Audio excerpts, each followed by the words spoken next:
यमुनातीरा वनचारी जयुराघमाधव कुञ्ज विहारी जयुराघमाधव कुञ्ज विहारी हरे कृष्णा कृष्ण कृष्ण हरे हरे हरे राम राम राम हरे हरे हरे कृष्ण कृष्ण कृष्ण हरे हरे हरे राम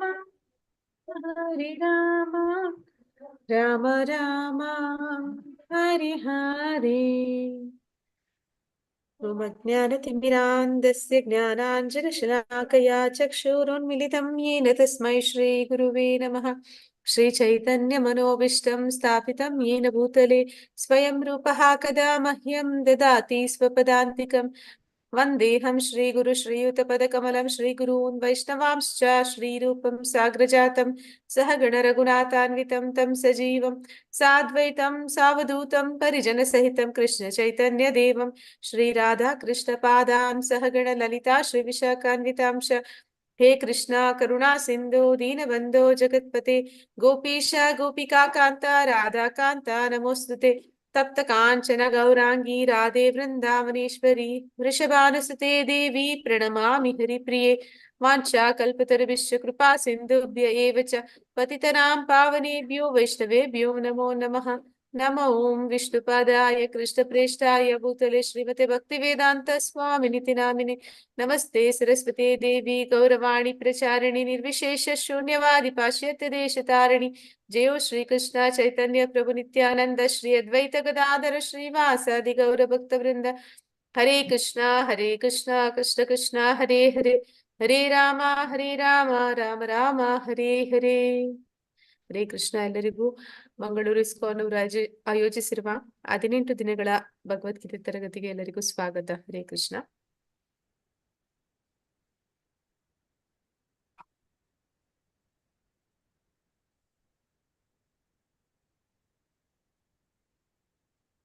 ಹರೇ ಕೃಷ್ಣ. ಮಂಜುಳಾ ಮಾತಾಜಿ ಮಾತಾಜಿ ಓದ್ತೀರಾ ಮಾತಾಜಿ? ಮಾತಾಜಿ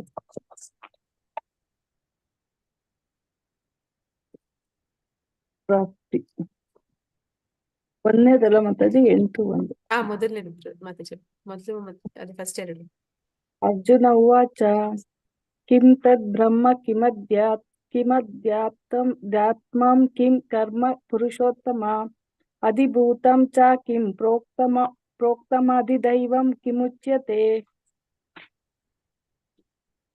ಎರಡನೇದು ಅಧಿಯಜ್ಞ ಕಥಂ ಕೋ ಅತ್ರ ದೇಹೆ ಅಸ್ಮಿನ್ ಮಧುಸೂದನ ಪ್ರಯಾಣ ಕಾಲೇ ಚ ಕಥಂ ಜ್ಞೇಯೋ ಅಸಿ ನಿಯತಾತ್ಮಭಿಃ. ಇದು 7.29-30 ಮಾತಾಜಿ, ಹಿಂದಿನ ನೆನ್ನೆ ಅಧ್ಯಾಯದ ಶ್ಲೋಕಗಳು.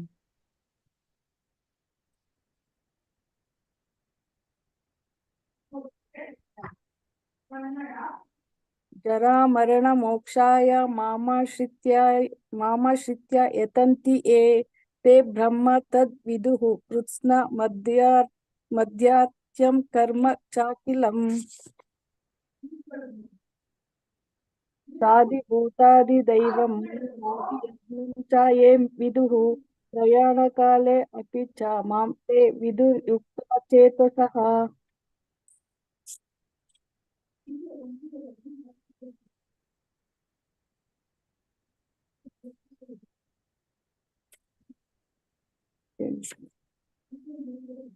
ಅಕ್ಷರಂ ಬ್ರಹ್ಮ ಪರಮಂ ಶ್ರೀ ಭಗವಾನ್ ಉವಾಚ ಅಕ್ಷರಂ ಬ್ರಹ್ಮ ಪರಮಂ ಸ್ವಭಾವೋ ಆಧ್ಯಾತ್ಮಮುಚ್ಯತೆ ಭೂತ ಬಾಹೋದ್ಭವಕರೋ ವಿಸರ್ಗಃ ಕರ್ಮ ಸಂಜಿತಃ.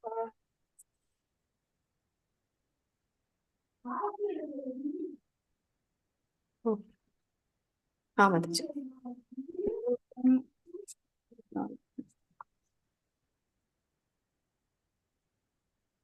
अधिभूतं क्षरो भाव पुरुषाश्चाधिदैवतम् अधियज्ञो अहमेवात्र देहे देहाभृतां वरः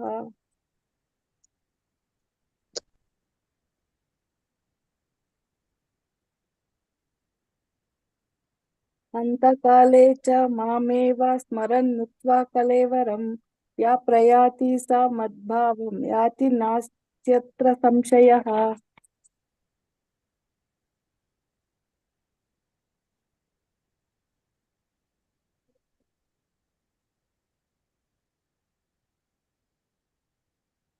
ಇದು ಭಗವದ್ಗೀತೆ ಇದೆಲ್ಲ ಮಾತಾಜಿ. ಇದು ಶ್ಲೋಕ ಇಲ್ಲ ಇದ್ರಲ್ಲಿ ಮಾತಾಜಿ, ಬರೀ ಪಿಕ್ಚರ್ ಇದೆ. ಹನ್ಯಾಹನಿ ಭೂತಾನಿ ಗಚ್ಚಂತಿ ಹಾಯಮಾಲಯಂ ಶೇಷಸ್ಥಾವರಂ ಇಚ್ಛಂತಿ ಕಿಮಾಶ್ಚರ್ಯಮತಃ ಪರಂ. ಸೈಡಲ್ಲಿತ್ತು ನೋಡ್ಲಿಲ್ಲ. ಆನಂದ್ ಮಾತಾಜಿ. ಯಂ ಯಂ ವಾಪಿ ಸ್ಮರನ್ ಭಾವಂ ತ್ಯಜತ್ಯಂತೆ ಕಲೇವರಂ ತಂ ತಮೇವೈತಿ ಕೌಂತೆಯ ಸದಾ ತದ್ಭಾವ ಭಾವಿತಃ.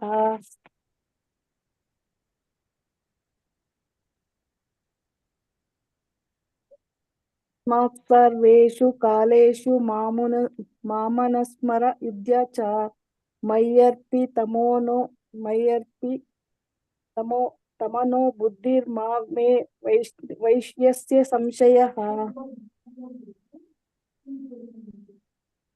ಅಭ್ಯಾಸ ಯೋಗ ಯುಕ್ತೇನ ಚೇತಸಾ ನಾನ್ಯಗಾಮಿನಾ ಪರಮಂ ಪುರುಷಂ ದಿವ್ಯಂ ಯಾತಿ ಪಾರ್ಥಾನು ಚಿಂತಯನ್. ಕವಿಂ ಪುರಾಣ ಅನುಶಾಸಿತಾರಾಂ ಅನುರಣೀಯಾಂ ಸಮನಸ್ಮರೇಭ್ಯಃ ಸರ್ವಸ್ಯ ಧಾತಾರಮಚಿಂತ್ಯ ರೂಪಂ ಆದಿತ್ಯವರ್ಣಂ ತಮಸಃ ಪರಸ್ತಾತ್.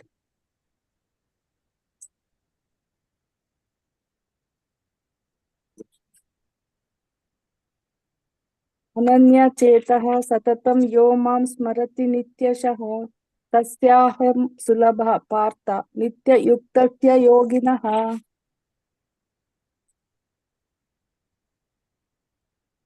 ಮಾಮುಪೇತ್ಯ ಪುನರ್ಜನ್ಮ ದುಃಖಾಲಯಂ ಅಶಾಶ್ವತಂ ನಾಪ್ನುವಂತಿ ಮಹಾತ್ಮನಃ ಸಂಸಿದ್ಧಿಂ ಪರಮಾಂ ಗತಾಃ.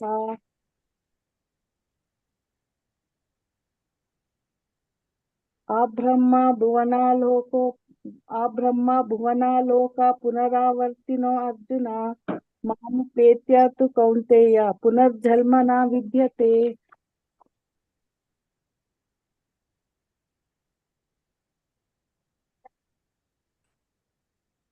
ಸಹಸ್ರಯುಗ ಪರ್ಯಂತ ಮಹರ್ಯದ್ ಬ್ರಹ್ಮಣೋ ವಿದುಃ ರಾತ್ರಿ ಯುಗ ಸಹಸ್ರಾಂತಾಂ ತೇ ಹಾಹೋ ರಾತ್ರ ವಿದೋ ಜನಃ.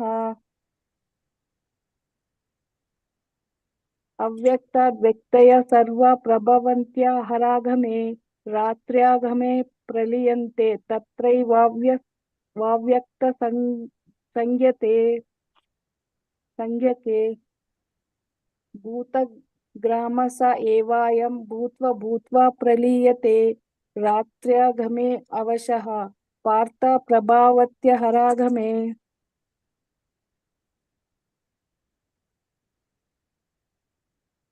ಪರತಸ್ಮಾತ್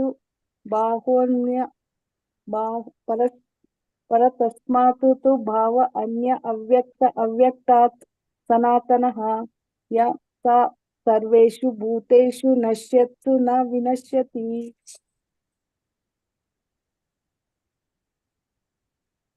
ಅವ್ಯಕ್ತೋ ಅಕ್ಷರ ಇತ್ಯುಕ್ತ ಸಮಾಹು ಪರಮಾಂ ಗತಿಂ ಯಂ ಪ್ರಾಪ್ಯ ನ ನಿವರ್ತಂತೆ ತದ್ಧಾಮ ಪರಮಂ ಮಮ.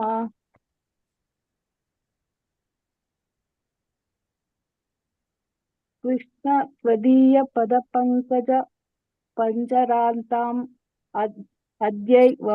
ಅದ್ಯೈವ ಮೇ ವಿಶತು ಮಾನಸ ರಾಜಹಂಸ ಪ್ರಾಣ ಪ್ರಯಾಣ ಸಮಯೇ ಕಫವಾತ ಪಿತ್ತೈ ಕಂಠಾವರೋಧನ ವಿಧ ಸ್ಮರಣಂ ಕುತಸ್ತೆ.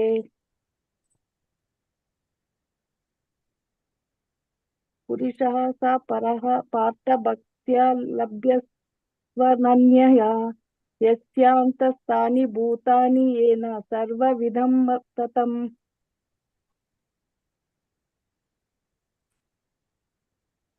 वेदेषु यज्ञेषु तपसु चैव दानेषु यत् पुण्यफलं प्रदिष्टम् अत्येति तत्सर्वमिदं विदित्वा योगी परं स्थानमुपैति चाद्यम्. ಧನ್ಯವಾದಗಳು ಮಾತಾಜಿ. ಹರೇ ಕೃಷ್ಣ.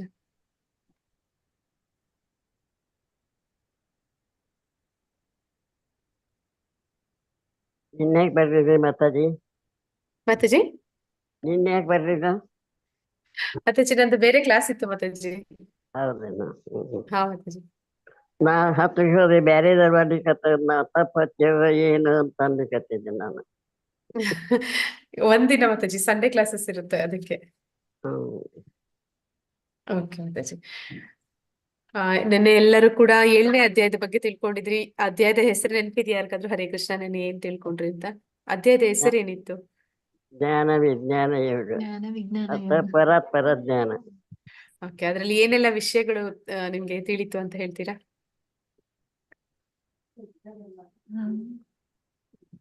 ಮಾತಾಜಿ ಭಗವಂತ ಇದರಲ್ಲಿ ತನ್ನ ಇದು ಶಕ್ತಿಗಳ ಬಗ್ಗೆ ಪರಿಚಯಿಸ್ತಾರೆ. ಮತ್ತೆ ಎಲ್ಲದಕ್ಕಿಂತ ಮುಖ್ಯವಾಗಿ ಭಗವಂತ ತಚ್ಛೃಣು ಅಂತ ಹೇಳ್ತಾರೆ. ನನ್ನಿಂದ ಕೇಳಿ ತಿಳಿಬೇಕು. ಅದು ಒಂದು ಅಥೆಂಟಿಕೇಟೆಡ್ ಜ್ಞಾನ. ಮತ್ತೆ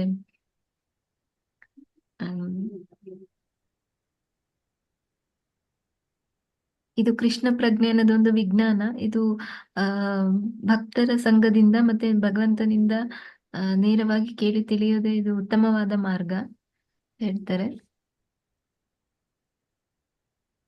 ಭಗವದ್ಗೀತೆ ಅನ್ನೋದು ಬರೀ ಜ್ಞಾನ ಮಾತ್ರ ಅಲ್ಲ, ಅದನ್ನ ನಾವು ವಿಜ್ಞಾನ ಅಂದ್ರೆ ಪ್ರಾಕ್ಟಿಕಲ್ ಮಾಡ್ಕೋಬಹುದು. ಅದನ್ನ ಜೀವನದಲ್ಲಿ ಅಳವಡಿಸ್ಕೊಳ್ಳೋ ಮೂಲಕ. ಆಮೇಲೆ ಮಾತಾಜಿ ಶರಣಾಗತಿಯ ಬಗ್ಗೆ ಹೇಳಿದ್ರು ಅನ್ಸುತ್ತೆ. ಹಾ ಮಾತಾಜಿ, ಇದು ವಿವಿಧ ಒಂದು ಉದಾಹರಣೆಗಳನ್ನು ಕೂಡ ಕೊಟ್ರು ಭಗವಂತ. ಅಂದ್ರೆ ದ್ರೌಪದಿ, ಮತ್ತೆ ಶರಣಾಗತಿ ಧ್ರುವ, ಶರಣಾಗತಿ ಸಲುವಾಗಿ. ಪ್ರಹ್ಲಾದ ಮಹಾರಾಜ, ಮತ್ತೆ ಗಜೇಂದ್ರ ಮೋಕ್ಷ. 4 ವಿಧದ ಜನ ಭಗವಂತನಿಗೆ ಶರಣಾಗುವವರು. ದುಷ್ಕೃತಿನ ಸುಕೃತಿನ. ಯಾರು 4 ಜನ ಶರಣಾಗದೆ ಇರುವಂತವ್ರು. ಮತ್ತೆ ದೇವತೆಗಳ ಬಗ್ಗೆ ಹೇಳಿದ್ರ ಮಾತಾಜಿ? ಇದು ಮಾತಾಜಿ ಏನಂತಾರೆ,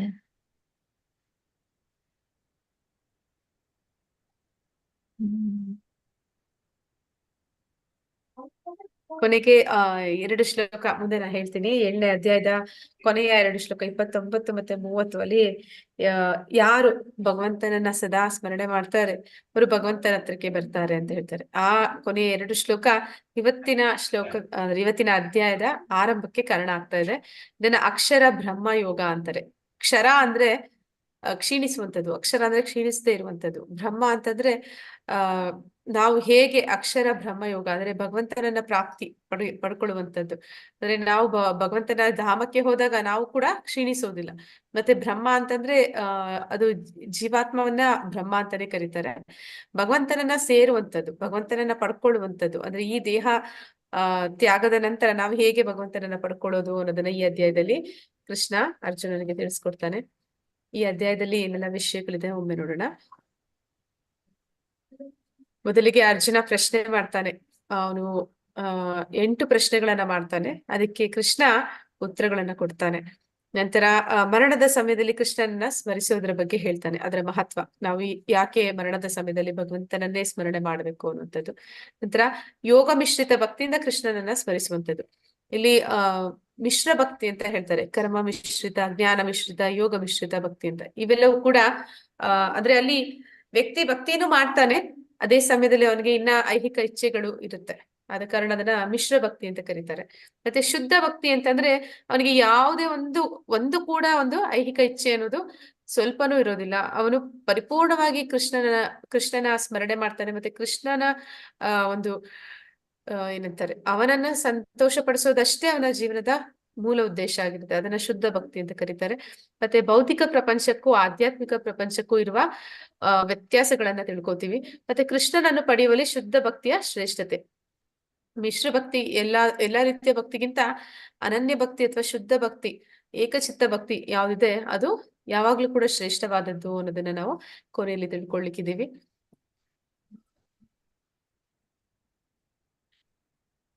ಅರ್ಜುನ ಉವಾಚ ಕಿಂ ತದ್ ಬ್ರಹ್ಮ ಕಿಮಂ ಆಧ್ಯಾತ್ಮಂ ಕಿಂ ಕರ್ಮ ಪುರುಷೋತ್ತಮ ಆದಿಭೂತಂ ಚ ಕಿಂ ಪ್ರೋಕ್ತಂ ಆದಿದೈವಂ ಕಿಂ ಉಚ್ಯತೆ. ಅನುವಾದ: ಅರ್ಜುನನು ಹೀಗೆ ಪ್ರಶ್ನಿಸಿದನು, ಪ್ರಭುವೇ, ಪರಮ ಪುರುಷನೇ, ಯಾವುದು ಬ್ರಹ್ಮನ್, ಯಾವುದು ಆತ್ಮ, ಕರ್ಮ ಯಾವುದು, ಈ ಐಹಿಕ ಅಭಿವ್ಯಕ್ತಿ ಯಾವುದು, ದೇವತೆಗಳು ಯಾರು, ದಯೆ ಇಟ್ಟು ಇದನ್ನು ನನಗೆ ವಿವರಿಸು. ಅಂದ್ರೆ ಅವನು 8 ರೀತಿಯ ಪ್ರಶ್ನೆಗಳನ್ನ ಕೇಳ್ತಾನೆ. ಮೊದಲಿಗೆ ಅವನು ಕೇಳ್ತಾನೆ, ಯಾವುದು ಬ್ರಹ್ಮನ್ ಅಂದ್ರೆ ಏನು, ಆತ್ಮ ಅಂದ್ರೆ ಏನು, ಕರ್ಮ ಅಂದ್ರೆ ಏನು, ಮತ್ತೆ ಈ ಐಹಿಕ ಅಭಿವ್ಯಕ್ತಿ ಅಂದ್ರೆ ಏನು, ದೇವತೆಗಳು ಯಾರು ಅಂತ ಪ್ರತಿಯೊಂದನ್ನು ಅವನು ವಿವರವಾಗಿ ಪರಮಾತ್ಮನಿಂದ ಕೇಳೋದಕ್ಕೆ ಪ್ರಯತ್ನ ಪಡ್ತಾನೆ. ಇನ್ನು ಪ್ರಶ್ನೆಗಳಿದೆ. ಆದಿ ಯಜ್ಞಂ ಕಥಾಕೋ ಅತ್ರ ದೇಹೇ ಅಸ್ಮಿನ್ ಮಧುಸೂದನ ಪ್ರಯಾಣ ಕಾಲೇ ಚ ಕಥಂ ನೇಯೋ ಅಸಿ ನಿಯತಾತ್ಮಭಿಃ. ಅನುವಾದ: ಮಧುಸೂದನನೇ, ಯಜ್ಞದ ಪ್ರಭುವು ಯಾರು, ಅವನು ದೇಹದಲ್ಲಿ ವಾಸಿಸುವುದು ಹೇಗೆ, ಭಕ್ತಿ ಸೇವೆಯಲ್ಲಿ ತೊಡಗಿರುವವರು ಮರಣ ಕಾಲದಲ್ಲಿ ನಿನ್ನನ್ನು ತಿಳಿಯುವುದು ಹೇಗೆ. ಯಜ್ಞದ ಪ್ರಭು, ಯಜ್ಞ ಪುರುಷ ಅಂದ್ರೆ ಯಾರು ಅಂತ ಕೇಳ್ತಾನೆ. ಮತ್ತೆ ಅವನು ನಮ್ಮ ದೇಹದಲ್ಲಿ ಎಲ್ಲಿದ್ದಾನೆ, ಮತ್ತೆ ಅವನನ್ನ ನಾವು ಸಾವಿನ ಸಮಯದಲ್ಲಿ ಸ್ಮರಣೆ ಮಾಡೋದು ಹೇಗೆ, ಅಂದ್ರೆ ಅವನನ್ನ ತಿಳ್ಕೊಳ್ಳುವಂತದ್ದು ಹೇಗೆ ಅನ್ನೋದನ್ನ ಪ್ರಶ್ನೆ ಮಾಡ್ತಾನೆ. ಇವೆಲ್ಲವೂ ಕೂಡ ಯಾಕೆ ಈ ಪ್ರಶ್ನೆಗಳು ಅರ್ಜುನನಿಗೆ ಬರ್ತಾ ಇದೆ ಅಂದ್ರೆ 7ನೇ ಅಧ್ಯಾಯದ ಕೊನೆಯಲ್ಲಿ ಭಗವಂತ ಈ ವಿಷಯಗಳ ಬಗ್ಗೆನೆ ಹೇಳಿದ್ದಾನೆ. ಜರಾಮರಣ ಮೋಕ್ಷಾಯ ಮಾಮಾಶ್ರಿತ್ಯಾಯ ತದ್ದಿಯೇ ಥೇ ಬ್ರಹ್ಮ ತದ್ವಿದು ಕೃಷ್ಣಂ ಆಧ್ಯಾತ್ಮಂ ಕರ್ಮ ಚಾಖಿಲಂ. ಅಂದ್ರೆ ಇಲ್ಲಿ ಹೇಳ್ತಾ ಇದ್ದಾನೆ ಭಗವಂತ. ಈ ಶ್ಲೋಕದಲ್ಲಿ ನಾವು ನೋಡ್ತೀವಿ ಬ್ರಹ್ಮ, ಆಧ್ಯಾತ್ಮ, ಕರ್ಮ ಇವೆಲ್ಲವೂ ಕೂಡ ಇಲ್ಲಿ ಅವನು ಭಗವಂತ ಈ ಶ್ಲೋಕದಲ್ಲಿ ಎಲ್ಲೆಲ್ಲ ಕೇಳ್ತಾ ಇದ್ದಾನೆ, ಅದೆಲ್ಲವೂ ಕೂಡ ಅವನಿಗೆ ಪ್ರಶ್ನೆ ಆಗ್ತಾ ಇದೆ ಈಗ ಕೇಳಲಿಕ್ಕೆ. ಸಾದಿಭೂತಂ ಅಂದ್ರೆ ಆದಿಭೂತಂ, ಆದಿದೈವಂ, ಆದಿಯಜ್ಞಂ, ಪ್ರಯಾಣ ಕಾಲೆ, ಇದೆಲ್ಲವೂ ಕೂಡ ಕೊನೆಯಲ್ಲಿ ಏನು ಕೃಷ್ಣ ಹೇಳ್ದ ಆ ಶ್ಲೋಕಗಳಿಂದಲೇ ಅವನು ಈ ಪ್ರಶ್ನೆಗಳನ್ನ ಕೇಳ್ತಿರುವಂತದ್ದು. ಸಾದಿಭೂತಾದಿದೈವಂ ಮಾಂ ಸಾದಿ ಯಜ್ಞಂ ಚ ಯೇ ವಿದುಹು ಪ್ರಯಾಣ ಕಾಲೇ ಅಪಿ ಚ ಮಾಂ ತೇ ವಿದುರ್ಯುಕ್ತ ಚೇತಸಃ.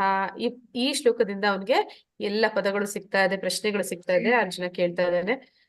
ಅಲ್ಲಿ ನಾವು ನೋಡೋಣ ಏನು ಪ್ರಶ್ನೆಗಳು, ಅದಕ್ಕೆ ಉತ್ತರ ಕೃಷ್ಣ ಏನ್ ಕೊಟ್ಟ ಅಂತ. ಬ್ರಹ್ಮನ್ ಅಂದ್ರೆ ಏನು ಅಂತ ಪ್ರಶ್ನೆ ಮಾಡ್ತಾನೆ.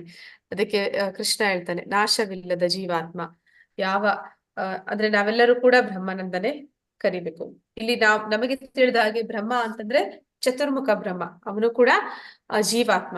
ಹಾಗೆಯೇ ನಾವು ಕೂಡ ಜೀವಾತ್ಮರು, ನಾವು ಕೂಡ ಬ್ರಹ್ಮ ಆಗ್ಬೋದು ಅವನಲ್ಲಿರುವಂತಹ ಅರ್ಹತೆಗಳು ನಮ್ಮಲ್ಲಿ ಬಂದಾಗ. ಮತ್ತೆ ಬ್ರಹ್ಮನ್ ಅಂದ್ರೆ ಇಲ್ಲಿ ನಾಶವಿಲ್ಲದ ಜೀವಾತ್ಮವನ್ನ ಬ್ರಹ್ಮನ್ ಅಂತ ಕರೀತಾರೆ. ಅಂದ್ರೆ ನಾವೆಲ್ಲರೂ ಭಗವಂತನಿಂದ ಬಂದಂತವ್ರು, ಭಗವಂತನಲ್ಲಿರುವ ಎಲ್ಲ ಗುಣಗಳು ನಮ್ಮಲ್ಲೂ ಕೂಡ ಸ್ವಲ್ಪ ಮಾತ್ರದಲ್ಲಾದ್ರೂ ಇದೆ. ಹಾಗೆ ನೋಡಿದಾಗ ನಾವು ಕೂಡ ಪರಮಾತ್ಮನ ಹಾಗೆ ನಮಗೂ ಆದಿ ಅಂತ್ಯ ಅನ್ನೋದಿಲ್ಲ. ಅಂದ್ರೆ ಆತ್ಮದ ರೂಪದಲ್ಲಿ ನಾ ಹೇಳ್ತಿರುವಂತದ್ದು, ದೇಹದ ರೂಪದಲ್ಲ, ಆತ್ಮದ ರೂಪದಲ್ಲಿ ನಮಗೂ ಕೂಡ ಹುಟ್ಟು ಸಾವು ಅನ್ನೋದು ಇರೋದಿಲ್ಲ. ನಾಶವಿಲ್ಲದ ಜೀವಾತ್ಮ ಅಂತ ಇಲ್ಲಿ ಹೇಳ್ತಾ ಇದ್ದಾನೆ. ಆಧ್ಯಾತ್ಮ ದೇಹದ ನಿಯಂತ್ರಕ. ಆಧ್ಯಾತ್ಮ ಅಂದ್ರೆ ಆತ್ಮದ ಆದಿ, ಮೊದಲು ಆತ್ಮ, ಅದರ ಮೂಲ ಸ್ವರೂಪ ಏನು ಅಂತ, ಅದು ಆತ್ಮದ ಮೂಲ ಸ್ವರೂಪ ಆಧ್ಯಾತ್ಮ ಅಂತಂದ್ರೆ ಅದು ಜೀವ್ಯ ಸ್ವರೂಪ. ಜೀವೇರೇ ಸ್ವರೂಪ ಕೃಷ್ಣೇರೇ ನಿತ್ಯ ದಾಸ್. ನಾವೆಲ್ಲರೂ ಕೂಡ ಭಗವಂತನ ದಾಸರು. ಅವನ ಸೇವೆ ಮಾಡೋದು ನಮ್ಮ ಜೀವನದ ಅಂದ್ರೆ ನಮ್ಮ ನಿಜವಾದ ಸ್ವರೂಪ ಅನ್ನೋದನ್ನಲ್ಲಿ ತಿಳಿಸ್ತಾ ಇದ್ದಾನೆ. ಕರ್ಮ ಅಂದ್ರೆ ಏನು?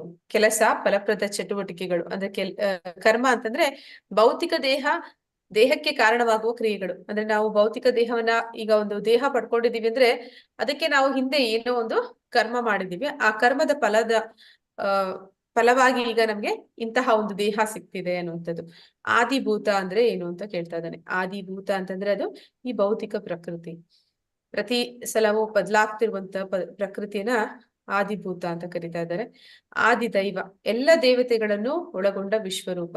11ನೇ ಅಧ್ಯಾಯದಲ್ಲಿ ಮುಂದೆ ನೋಡ್ತೀವಿ ನಾವು, ವಿಶ್ವರೂಪದಲ್ಲಿ ಭಗವಂತ ಅವನು ತೋರಿಸ್ತಾನೆ. ಎಲ್ಲ ದೇವತೆಗಳು ಕೂಡ ಅವನಲ್ಲಿ ಇರ್ತಾರೆ. ಅದನ್ನ ಇಲ್ಲಿ ಆದಿದೈವ ಅಂತ ಕರಿತಾ ಇದ್ದಾರೆ.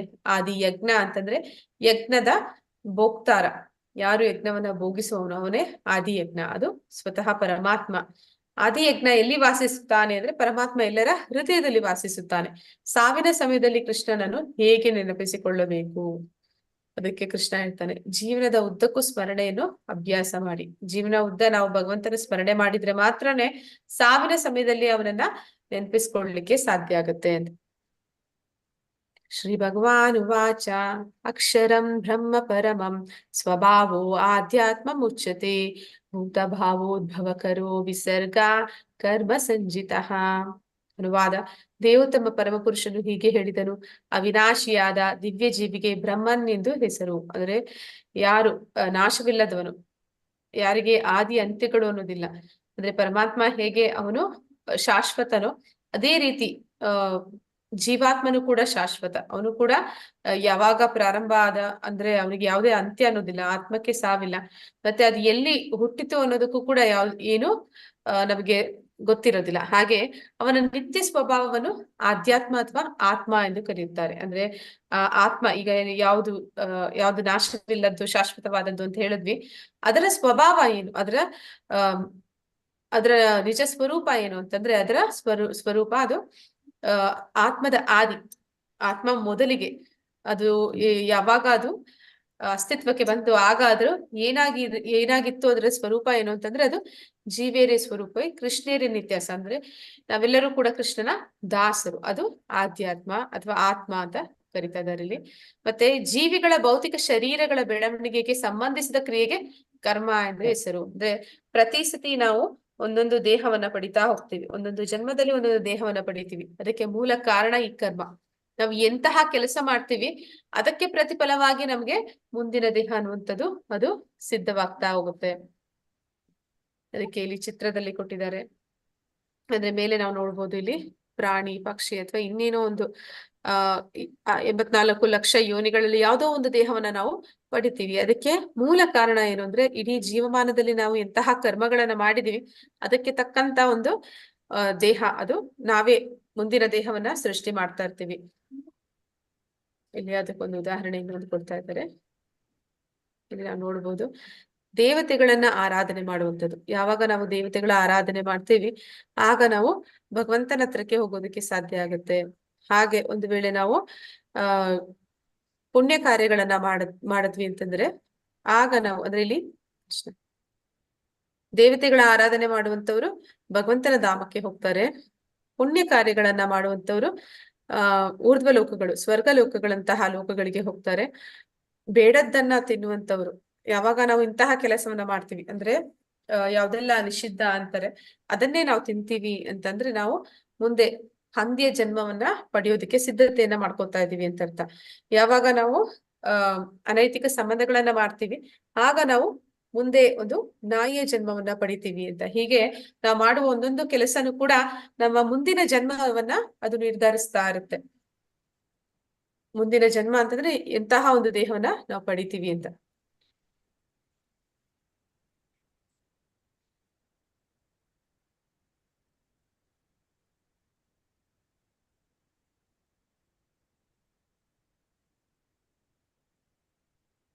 ಆದಿಭೂತಂ ಕ್ಷರೋ ಭಾವ ಪುರುಷಾದಿದೈವತಂ ಆದಿಯಜ್ಞೋ ಅಹಂ ಏವಾತ್ರ ದೇಹೇ ದೇಹಾವೃತಂಬರ. ಅನುವಾದ: ಶರೀರಧಾರಿಗಳಲ್ಲಿ ಅತ್ಯಂತ ಶ್ರೇಷ್ಠನಾದ ಅರ್ಜುನನೇ ಸದಾ ಬದಲಾಗುತ್ತಿರುವ ಭೌತಿಕ ಪ್ರಕೃತಿಯೇ ಆದಿಭೂತ. ಯಾವುದು ಆದಿಭೂತ ಅಂತಂದ್ರೆ ಈ ಪ್ರಕೃತಿಯಲ್ಲಿ ಸದಾ ಬದಲಾವಣೆಗಳು ಅನ್ನೋದು ನಡೀತಾನೆ ಇರುತ್ತೆ. ನಾವು ಅದಕ್ಕೆ ಒಂದು ದಿನದಲ್ಲೇ ನೋಡಿದ್ರೆ ಗೊತ್ತಾಗುತ್ತೆ ನಮ್ಗೆ. ರಾತ್ರಿ ಕತ್ತಲಿರುತ್ತೆ, ಬೆಳಿಗ್ಗೆ ಅರುಣೋದಯ ಆಗುತ್ತೆ, ಮಧ್ಯಾಹ್ನ ಉರಿ ಬಿಸಿಲಿರುತ್ತೆ. ಕೆಲವೊಂದು ಸಲ ಏನಂತಾರೆ ಹವಾಮಾನ ಬದಲಾದ ಹಾಗೆ ಜೀವನದಲ್ಲಿ ಅಂದ್ರೆ ನಮ್ಗೆ ಪ್ರತಿಯೊಂದು ಕೂಡ ಬದಲಾಗ್ತಾನೆ ಇರುತ್ತೆ. ಅದನ್ನೇ ಇಲ್ಲಿ ಆದಿಭೂತ ಅಂತಹ ಪ್ರಕೃತಿಗೆ ಆದಿಭೂತ ಅಂತ ಕರೀತಾ ಇದ್ದಾರೆ. ಮತ್ತೆ ಸೂರ್ಯ ಚಂದ್ರರಂತಹ ದೇವತೆಗಳನ್ನು ಒಳಗೊಳ್ಳುವ ಭಗವಂತನ ವಿರಾಟ್ ರೂಪಕ್ಕೆ ಆದಿದೈವ ಅಂತ ಕರೀತಾ ಇದ್ದಾರೆ. ಆದಿದೈವ ಅಂತಂದ್ರೆ ಅದು ಭಗವಂತನ ವಿರಾಟ್ ರೂಪ, ವಿಶ್ವರೂಪ. ಅದರಲ್ಲಿ ನಾವು ನೋಡ್ತೀವಿ ಎಲ್ಲ ದೇವತೆಗಳು ಕೂಡ ಆ ವಿರಾಟ್ ರೂಪದಲ್ಲಿ ಇರ್ತಾರೆ. ಎಲ್ಲ ಈ ರೀತಿ ದೇವತೆಗಳನ್ನೆಲ್ಲ ಒಳಗೊಂಡ ಭಗವಂತನ ಆ ರೂಪವನ್ನೇ ಇಲ್ಲಿ ಆದಿದೈವ ಅಂತ ಕರೀತಿದ್ದಾರೆ. ನಂತರ ಎಲ್ಲ ಶರೀರಧಾರಿಗಳ ಹೃದಯದಲ್ಲಿ ಪರಮಾತ್ಮನಿಂದ ಪ್ರತಿನಿಧಿತನಾದ ನನಗೆ ಪರಮಪ್ರಭುವಿಗೆ ಆದಿಯಜ್ಞ, ಯಜ್ಞದ ಪ್ರಭು ಎಂದು ಹೆಸರು. ಅಂದ್ರೆ ಪರಮಾತ್ಮ ಅವನು ಎಲ್ಲರ ಹೃದಯದಲ್ಲಿದ್ದಾನೆ, ಎಲ್ಲಾ ಶರೀರಧಾರಿಗಳ ಹೃದಯದಲ್ಲೂ ಕೂಡ ಪರಮಾತ್ಮ ಇದ್ದಾನೆ. ಅವನು ಸ್ವತಃ ಆದಿಯಜ್ಞ ಅಂದ್ರೆ ಯಜ್ಞದ ಪ್ರಭು, ಯಜ್ಞವನ್ನ ಭೋಗಿಸುವವನು. ನಂತರ ಇಲ್ಲಿ ಒಂದು ಚಿತ್ರವನ್ನ ಕೊಟ್ಟಿದ್ದಾರೆ. ಇದೊಂದು ಸಾದೃಶ್ಯ ಅಂದ್ರೆ ಹೋಲಿಕೆ.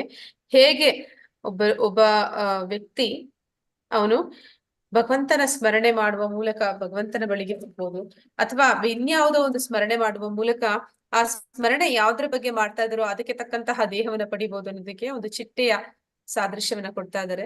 ಆ ಚಿಟ್ಟೆ ಅಂದ್ರೆ ಅದು ಒಂದು ಹುಳುವಾಗಿರುತ್ತೆ. ಆ ಮೊಟ್ಟೆಯಿಂದ ಬರುವಾಗ ಅದು ಹುಳುವಾಗಿರುತ್ತೆ. ಆ ಹುಳು ಅದು ಹಾರ್ಲಿಕ್ಕೆ ಆಗೋದಿಲ್ಲ.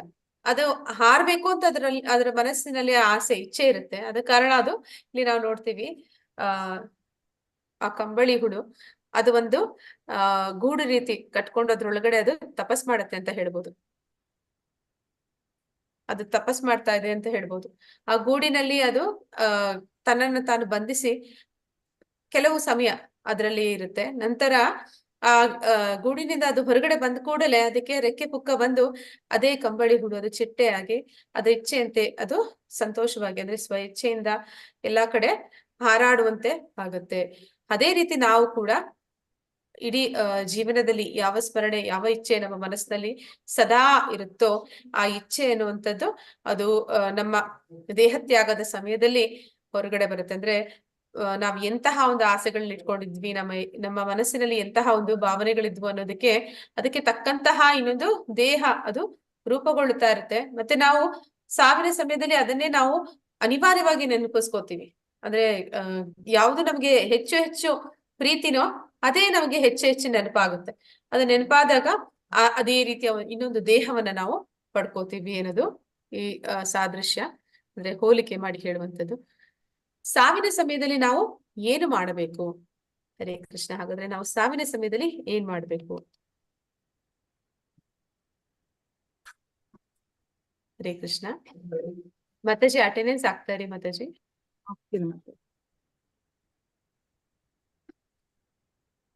ಹರೇ ಕೃಷ್ಣ.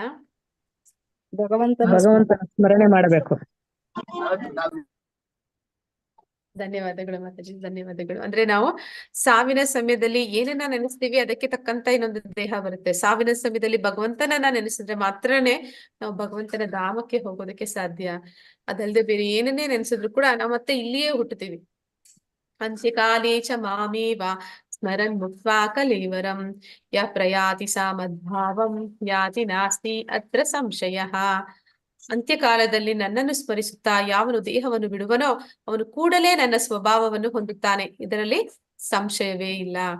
ಅಂದ್ರೆ ಸಾವಿನ ಸಂದರ್ಭದಲ್ಲಿ ಭಗವಂತನನ್ನ ನಾವು ಸ್ಮರಣೆ ಮಾಡ್ಬೇಕು. ಸಾವಿನ ಸಮಯದಲ್ಲಿ ಭಗವಂತನ ಸ್ಮರಣೆ ಮಾಡ್ಬೇಕಂದ್ರೆ ಇಡೀ ಜೀವನ ಪರ್ಯಂತ ನಮಗೆ ಭಗವಂತನಲ್ಲಿ ಒಂದು ಪ್ರೀತಿ ಇರಬೇಕು, ಆಸಕ್ತಿ ಇರಬೇಕು, ಮತ್ತೆ ಅವನಲ್ಲಿ ನಂಬಿಕೆ ಇರಬೇಕು. ನಂತರ ನಾವು ಸದಾ ಅವನನ್ನೇ ಜೀವನದ ಗುರಿಯನ್ನಾಗಿ ಇರಿಸ್ಕೊಂಡಿರ್ಬೇಕು. ಆಗ ಮಾತ್ರನೇ ನಾವು ಸಾವಿನ ಸಮಯದಲ್ಲಿ ಭಗವಂತನನ್ನ ನೆನೆಸಲಿಕ್ಕೆ ಸಾಧ್ಯ. ಇಲ್ಲಿ ಒಂದು ಉದಾಹರಣೆ ತೋರಿಸ್ತಾ ಇದ್ದಾರೆ. ಭೀಷ್ಮಾಚಾರ್ಯರು, ಅವರನ್ನ ಮಹಾಜನ ಅಂತ ಕರೀತಾರೆ. ಅಂದ್ರೆ ಭಗವಂತನ ಶುದ್ಧ ಭಕ್ತರು, ಭಗವಂತನನ್ನ ತಿಳಿದವರು. 12 ಜನ ಮಹಾಜನರಿದ್ದಾರೆ, ಅದರಲ್ಲಿ ಭೀಷ್ಮರು ಕೂಡ ಒಬ್ರು. ಅವ್ರಿಗೆ ಭಗವಂತನ ಬಗ್ಗೆ ಸಂಪೂರ್ಣವಾಗಿ ತಿಳಿದಿದ್ರು. ಅಂದ್ರೆ ಅವರಿಗೆ ಒಂದು ವರ ಇತ್ತು ಅವರ ತಂದೆಯಿಂದ. ಅವರ ಹೆಸರು ದೇವವ್ರತ. ಯಾವಾಗ ಅವ್ರ ತಂದೆ ಅವರಿಗೆ ವರವನ್ನ ಕೊಡ್ತಾರೆ, ಇಚ್ಛಾಮರಣಿ ಆಗುವಂತ, ಆಗ ಅವರ ಹೆಸರು ಭೀಷ್ಮ ಅಂತ ಬರುತ್ತೆ. ಮತ್ತೆ ಇಲ್ಲಿ ಕೃಷ್ಣ ಸ್ವತಃ ಅಂದ್ರೆ ಎಲ್ಲರೂ ಕೂಡ ಭಗವಂತನನ್ನ ನೆನೆಸ್ಬೇಕು ಸಾವಿನ ಸಮಯದಲ್ಲಿ ಅಂತ ಹೇಳ್ತಾರೆ. ಆದ್ರೆ ಇಲ್ಲಿ ಭೀಷ್ಮಾಚಾರ್ಯರು ದೇಹತ್ಯಾಗ ಮಾಡುವಂತ ಸಂದರ್ಭದಲ್ಲಿ ಸ್ವತಃ ಕೃಷ್ಣ ಅವರ ಮುಂದೆ ಇದ್ದಾನೆ. ಅಂದ್ರೆ ಇವರಿಗೆ ಗೊತ್ತಿದೆ, ಅಂದ್ರೆ ಅವ್ರು ಯಾವಾಗ ಬಯಸ್ತಾರೆ ಆಗ ಅವರು ದೇಹವನ್ನ ತ್ಯಾಗ ಮಾಡುವಂತಹ ಒಂದು ಅವ್ರಿಗೆ ಒಂದು ಅವಕಾಶ ಇತ್ತು. ಅಂದ್ರೆ ನಾವು ಆ ರೀತಿ ನಮ್ಗೆ ಇಷ್ಟ ಬಂದಾಗ ದೇಹ ತ್ಯಾಗ ಮಾಡೋದಕ್ಕೆ ಆಗೋದಿಲ್ಲ. ನಾವು ಯಾವ ನಿಮಿಷ, ಯಾವ ಕ್ಷಣ, ಯಾವ ರೀತಿ ಯಾವಾಗ ಸಾಯ್ತೀವಿ ಅಂತ ನಮ್ಗೆ ಗೊತ್ತಿರೋದಿಲ್ಲ. ಅಂತಹ ಸಂದರ್ಭದಲ್ಲಿ ನಾವು ಹೇಗೆ ಕೃಷ್ಣನ ಸ್ಮರಣೆ ಮಾಡ್ಬೇಕು ಅಂತಂದ್ರೆ ಅದಕ್ಕೆ ನಾವು ಭಕ್ತಿ ಮಾಡ್ಬೇಕು. ಭಕ್ತಿ ಮಾಡಿದಾಗ ಮಾತ್ರ ಸ್ವತಃ ಕೃಷ್ಣ ಕೂಡ ಸಹಾಯ ಮಾಡ್ತಾನೆ, ಅವನ ನೆನಪನ್ನ ತರ್ತಾನೆ. ಇಲ್ಲಿ ನಾವು ನೋಡ್ತಾ ಇದೀವಿ, ಭೀಷ್ಮಾಚಾರ್ಯರ ದೇಹತ್ಯಾಗ ಆಗುವಂತ ಸಂದರ್ಭದಲ್ಲಿ ಅಲ್ಲಿ ಎಲ್ಲಾ ಮಹಾಜನರು ಅಂದ್ರೆ ಬೇರೆಲ್ಲ ನಾರದರು ಮತ್ತೆ ಭಕ್ತರು, ಶುದ್ಧ ಭಕ್ತರು ಎಲ್ಲರೂ ಕೂಡ ಅಲ್ಲಿಗೆ ಬಂದಿರ್ತಾರೆ. ಅವರೆಲ್ಲರೂ ಕೂಡ ಅಂದ್ರೆ ಒಂದು ಮನಸ್ಸಿನಲ್ಲಿ ಒಂದು ಭಾವ ಇರುತ್ತೆ ಪಾಂಡವರು ಎಲ್ಲರಿಗೂ ಕೂಡ. ಅಂದ್ರೆ ಒಂದು ಅವರು ಈ ದೇಹ ತ್ಯಾಗ ಮಾಡಿದ ಮೇಲೆ ನಾವು ಮತ್ತೆ ಮುಂದೆ ಅವರನ್ನ ಕಾಣೋದಕ್ಕೆ ಅವ್ರು ಸಿಗೋದಿಲ್ಲ, ಅವ್ರ ಸಂಪರ್ಕ ಮಾಡೋದಕ್ಕೆ ಅವ್ರು ಸಿಗೋದಿಲ್ಲ. ಆ ದುಃಖ ಒಂದು ಕಡೆ ಇದ್ರು ಕೂಡ ಮತ್ತೆ ಅವರು ಭಗವಂತನ ಧಾಮಕ್ಕೆ ಹೋಗ್ತಾರೆ ಅನ್ನುವಂತಹ ಒಂದು ಸಂತೋಷ ಕೂಡ ಇರುತ್ತೆ. ಅಂದ್ರೆ ಒಬ್ಬ ಭಕ್ತ ಅವನು ಧಾಮಕ್ಕೆ ಹಿಂದಿರುಗ್ತಾ ಇದ್ದಾನೆ, ಆ ಸಂತೋಷನೂ ಕೂಡ ಭಕ್ತರಲ್ಲಿ ಕಾಣುತ್ತೆ. ಹೀಗೆ ಇಲ್ಲಿ ಸ್ವತಃ ಕೃಷ್ಣ ಕಣ್ಣೆದುರುಗಡೆ ಇರುವಾಗ ಭೀಷ್ಮಾಚಾರ್ಯರವರು ಅವರ ದೇಹ ತ್ಯಾಗವನ್ನು ಮಾಡ್ತಾರೆ. ಯುಧಿಷ್ಠಿರ ಮಹಾರಾಜನು ಯಕ್ಷನಿಗೆ ಕೊಟ್ಟ ಉತ್ತರವೇನು? ಈ ಒಂದು ಕತೆ ಕೇಳ್ತಾ ಇದ್ದಾರೆ. ಅಂದ್ರೆ ಯಾವ ಕತೆ ಅಂತಂದ್ರೆ, ಈ ಪಾಂಡವರು ಒಮ್ಮೆ ಏನ್ ಮಾಡ್ತಾರೆ ಅಂದ್ರೆ ಒಂದು ಸರೋವರದ ಹತ್ರ ಹೋಗ್ತಾರೆ. ಅವರಿಗೆ ತುಂಬಾ ನೀರಿನ ದಾಹ ಆಗುತ್ತೆ. ಅಂದ್ರೆ ಅವರು ಕಾಡಿನಲ್ಲಿ ಇರುವಂತಹ ಸಂದರ್ಭದಲ್ಲಿ ಆಗ ಒಬ್ಬ ಯಕ್ಷ ಆ ನೀರಿನಿಂದ ಬಂದು ಹೇಳ್ತಾನೆ, ಈ ನೀರನ್ನು ಕುಡಿಬೇಕಂದ್ರೆ ನನ್ನ ಪ್ರಶ್ನೆಗಳಿಗೆ ನೀವು ಉತ್ತರ ಕೊಡಬೇಕು ಅಂತ. ಅದನ್ನ ಧಿಕ್ಕರಿಸಿ ಏನ್ ಮಾಡ್ತಾರೆ, ಯುಧಿಷ್ಠಿರ ಮಹಾರಾಜನನ್ನು ಹೊರತುಪಡಿಸಿ ಮಿಕ್ಕಿದ ಎಲ್ಲ 4 ಜನ ಆ ನೀರನ್ನು ಕುಡಿದು ಅವರು ಪ್ರಜ್ಞೆ ತಪ್ಪಿ ಬೀಳ್ತಾರೆ. ಕೊನೆಗೆ ಅಲ್ಲಿಗೆ ಯುಧಿಷ್ಠಿರ ಮಹಾರಾಜ ಬರ್ತಾನೆ. ಅವನ್ ಬಂದು ಅವನು ಕೂಡ ನೀರನ್ನು ತಗೊಳಕ್ ಹೋಗ್ತಾನೆ ಇವರನ್ನೆಲ್ಲ ಎಬ್ಬಿಸೋದಕ್ಕೆ. ಆದ್ರೆ ಆ ಯಕ್ಷ ಹೇಳ್ತಾನೆ, ನೀರು ಬೇಕು ಅಂತಂದ್ರೆ ನೀನ್ ನನ್ನ ಪ್ರಶ್ನೆಗೆ ಉತ್ತರ ಕೊಡಬೇಕು ಅಂತ. ಆಗ ಪ್ರಶ್ನೆ ಕೇಳ್ತಾನೆ, ಏನೋ ಒಂದು ಪ್ರಶ್ನೆ ಕೇಳ್ತಾನೆ. ಆ ಪ್ರಶ್ನೆಗೆ ಯುಧಿಷ್ಠಿರ ಮಹಾರಾಜ ಕೊಟ್ಟ ಉತ್ತರವೇನು ಅಂತ ಕೇಳ್ತಾ ಇದ್ದಾರೆ. ಏನ್ ಪ್ರಶ್ನೆ ಕೇಳ್ತಾನೆ ಅಂದ್ರೆ, ಈ ಪ್ರಪಂಚದಲ್ಲಿ ತುಂಬಾ ಆಶ್ಚರ್ಯಕರವಾದದ್ದು ಯಾವುದು ಅಂತ ಕೇಳ್ತಾನೆ. ಅದಕ್ಕೆ ಯುಧಿಷ್ಠಿರ ಮಹಾರಾಜ ಏನ್ ಉತ್ತರ ಕೊಟ್ಟಿರ್ತಾನೆ ಅನ್ನೋದನ್ನ ನೀವ್ ಹೇಳ್ಬೇಕಾಗತ್ತೆ. ತುಂಬಾ ಆಶ್ಚರ್ಯಕರವಾದದ್ದು, ಈ ಜಗತ್ತಿನಲ್ಲಿ ತುಂಬಾ ಆಶ್ಚರ್ಯಕರವಾದದ್ದು ಯಾವುದು ಅಂತ.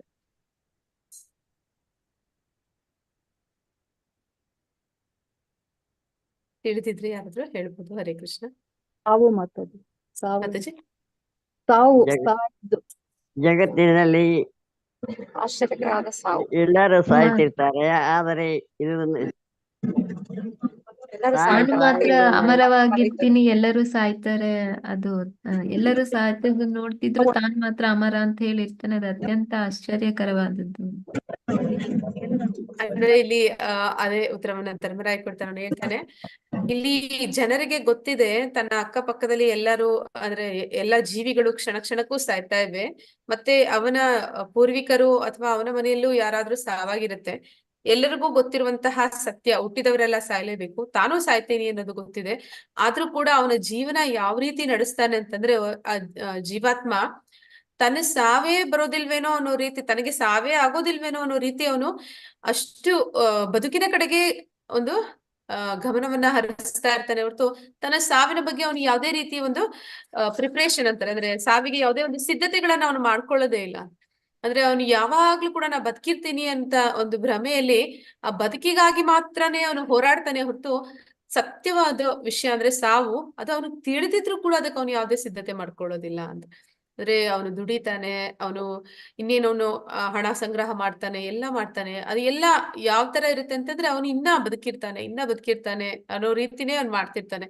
ಆದ್ರೆ ಸತ್ಯವಾದ ಸಾವಿದೆ, ಆ ಸಾವಿಗೆ ನಾನು ಯಾವ ರೀತಿ ಸಿದ್ಧತೆ ಮಾಡ್ಕೊಂಡಿದ್ದೀನಿ ಅನ್ನೋದನ್ನ ಅವನು ಒಂದು ಕ್ಷಣ ಕೂಡ ಯೋಚನೆ ಮಾಡೋದಿಲ್ಲ. ಇದು ತುಂಬಾ ಆಶ್ಚರ್ಯಕರವಾದದ್ದು ಅಂತ ಹೇಳ್ತಾನೆ.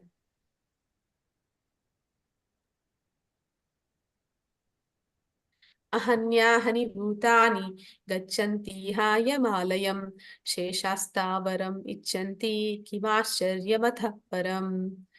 ನೂರಾರು ಸಾವಿರಾರು ಜೀವಿಗಳು ಪ್ರತಿಕ್ಷಣವೂ ಸಾಯುತ್ತಿರುತ್ತಾರೆ. ಆದರೆ ಮೂರ್ಖನಾದ ಜೀವಿಯು ತಾನು ಅಮರ ಎಂದು ತಿಳಿದು ಸಾಯಲು ಸಿದ್ಧನಾಗುವುದಿಲ್ಲ. ಈ ಜಗತ್ತಿನಲ್ಲಿ ಅತ್ಯಂತ ಆಶ್ಚರ್ಯಕರ ಸಂಗತಿ ಎಂದರೆ ಇದೆ.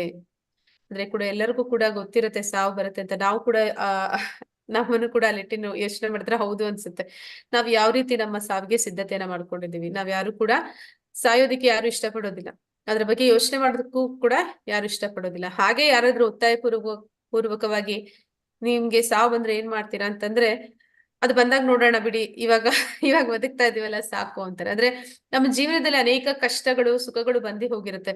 ಆದ್ರೆ ಇಂದಿನ ಯಾವುದೆಲ್ಲ ಕಷ್ಟಗಳು ಬಂದು ಹೋಗಿದೆ ಅದ್ರ ಬಗ್ಗೆ ನಾವು ಯೋಚನೆನೇ ಮಾಡೋದಿಲ್ಲ. ಆ ಕಷ್ಟದಲ್ಲಿದ್ದಾಗ ಆ ನೋವು ದುಃಖ ನಮ್ಗೆ ಅನುಭವಕ್ಕೆ ಬಂದಿರುತ್ತೆ. ಕಾಲಕ್ರಮೇಣ ನಾವು ಅದನ್ನ ಮರ್ತು ಬಿಡ್ತೀವಿ.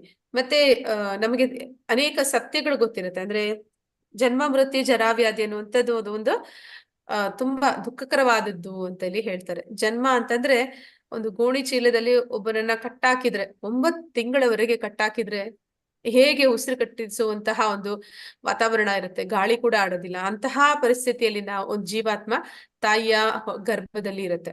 ಅದು ತುಂಬಾ ಕಷ್ಟಕರವಾದ್ದು ಅಂತ ಭಾಗವತಂನಲ್ಲಿ ಕೂಡ ಹೇಳ್ತಾರೆ. ಆದ್ರೆ ನಮ್ಗೆ ಅದ್ರ ನೆನಪೇ ಇಲ್ಲ, ನಾವ್ ಅದನ್ನ ಹಾದು ಬಂದಿದ್ದೀವಿ, ನಮ್ಗೆ ಅದ್ರ ನೆನಪೇ ಇಲ್ಲ, ಕಷ್ಟ ಅನುಭವಿಸಿದೀವಿ, ನಮ್ಗೆ ಅದ್ರ ಬಗ್ಗೆ ಏನೇನೋ ಒಂದು ಭಯ ಅನ್ನೋದಾಗ್ಲಿ ಅಥವಾ ಹೇಗಿತ್ತು ನಾನು ಅದೆಲ್ಲ ಹಾದು ಬಂದೆ ಅನ್ನೋದು ಯಾವ ನೆನಪು ಇರೋದಿಲ್ಲ. ಮತ್ತೆ ಅದ್ರ ಬಗ್ಗೆ ನಮ್ಗೇನು ದುಃಖ ಆಯ್ತು, ನಮ್ಗೆ ಕಷ್ಟ ಆಯ್ತು ಅನ್ನೋದು ಕೂಡ ನಮ್ಗೆ ಗೊತ್ತಿರೋದಿಲ್ಲ. ಆಮೇಲೂ ಕೂಡ ವ್ಯಾಧಿ ಕಾಯಿಲೆಗಳು ಬಂದಾಗ ನಮ್ ಜೀವನದಲ್ಲಿ ಎಷ್ಟೋ ಬಾರಿ ಕಾಯಿಲೆಗಳು ಬಂದಿದೆ, ಕಷ್ಟಗಳು ಬಂದಿದೆ. ಆ ಸಂದರ್ಭದಲ್ಲಿ ನಾವು ಅದನ್ನ ಬಾಧೆಗಳನ್ನ ಬಿದ್ದಿದೀವಿ.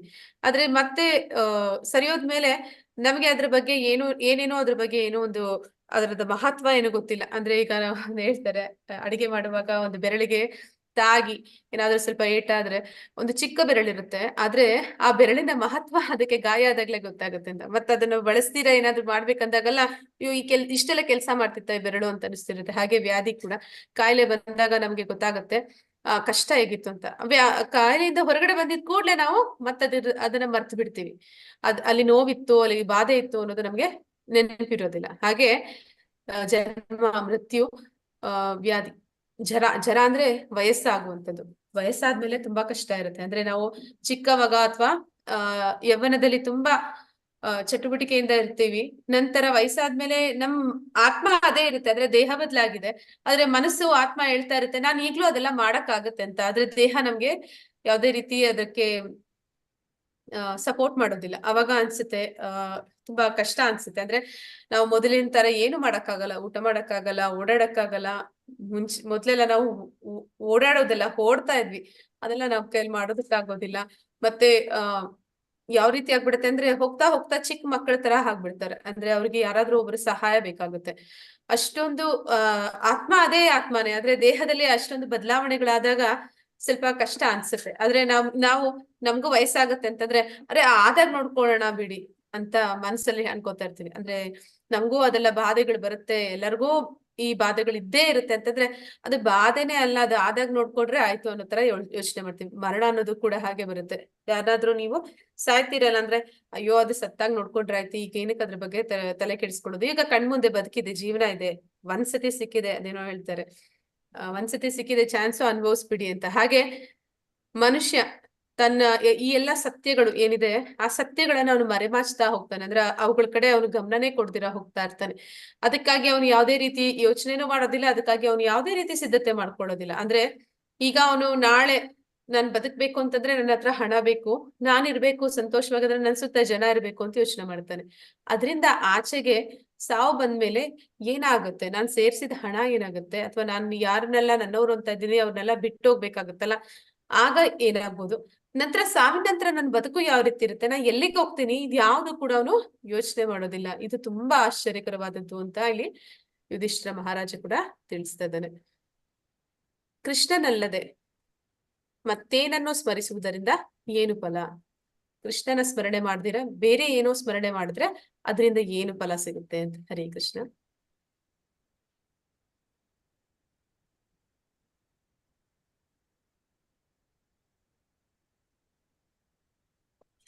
ಕೃಷ್ಣನ ಸ್ಮರಣೆ ಮಾಡಿದ್ರೆ ನಾವು ಕೃಷ್ಣನ ಬಳಿಗೆ ಹೋಗ್ತೀವಿ. ಕೃಷ್ಣನ ಸ್ಮರಣೆ ಮಾಡ್ತಿಲ್ಲ, ಬೇರೆ ಇನ್ನೇನೋ ಸ್ಮರಣೆ ಮಾಡಿದ್ರೆ ಏನಾಗುತ್ತೆ ಅಂತ. ನಾವೇನು ಗಮ್ಯ ಗುರಿ ಮುಟ್ಬೇಕು ಅನ್ಕೊಂತೀವಿ, ನಾವು ಏನು ಅದನ್ನ ನಾವು ಸೇರ್ಕೊಳ್ಳಲ್ಲ. ಕೃಷ್ಣನ ಸ್ಮರಣೆ ಮಾಡ್ತಾ ಇದ್ರೆ ನಾವೊಂದು ಗುರಿಯನ್ನು ಮುಟ್ಬೋದು, ಅಥವಾ ಆ ಸ್ಟೇಜ್ ನಾಗ ನಾವು ಹೋಗ್ತೀವಿ. ಮತ್ತೆ ಕ್ಲಿಯರ್ ಇರ್ಲಿಲ್ಲ, ನೀವು ಕೃಷ್ಣನ ಬಗ್ಗೆ ಹೇಳಿದ್ ಕೇಳಿಸ್ತು ನನ್ಗೆ. ಕೃಷ್ಣನ ಸ್ಮರಣೆ ಅಲ್ಲದೆ ಬೇರೆ ಸ್ಮರಣೆ ಮಾಡಿದ್ರೆ ಏನಾಗುತ್ತೆ? ಟ್ರಾವೆಲ್ ಇದನ್ನ ಹಾಗೆ ಹೇಳ್ತಾ ಇದ್ದೀನಿ.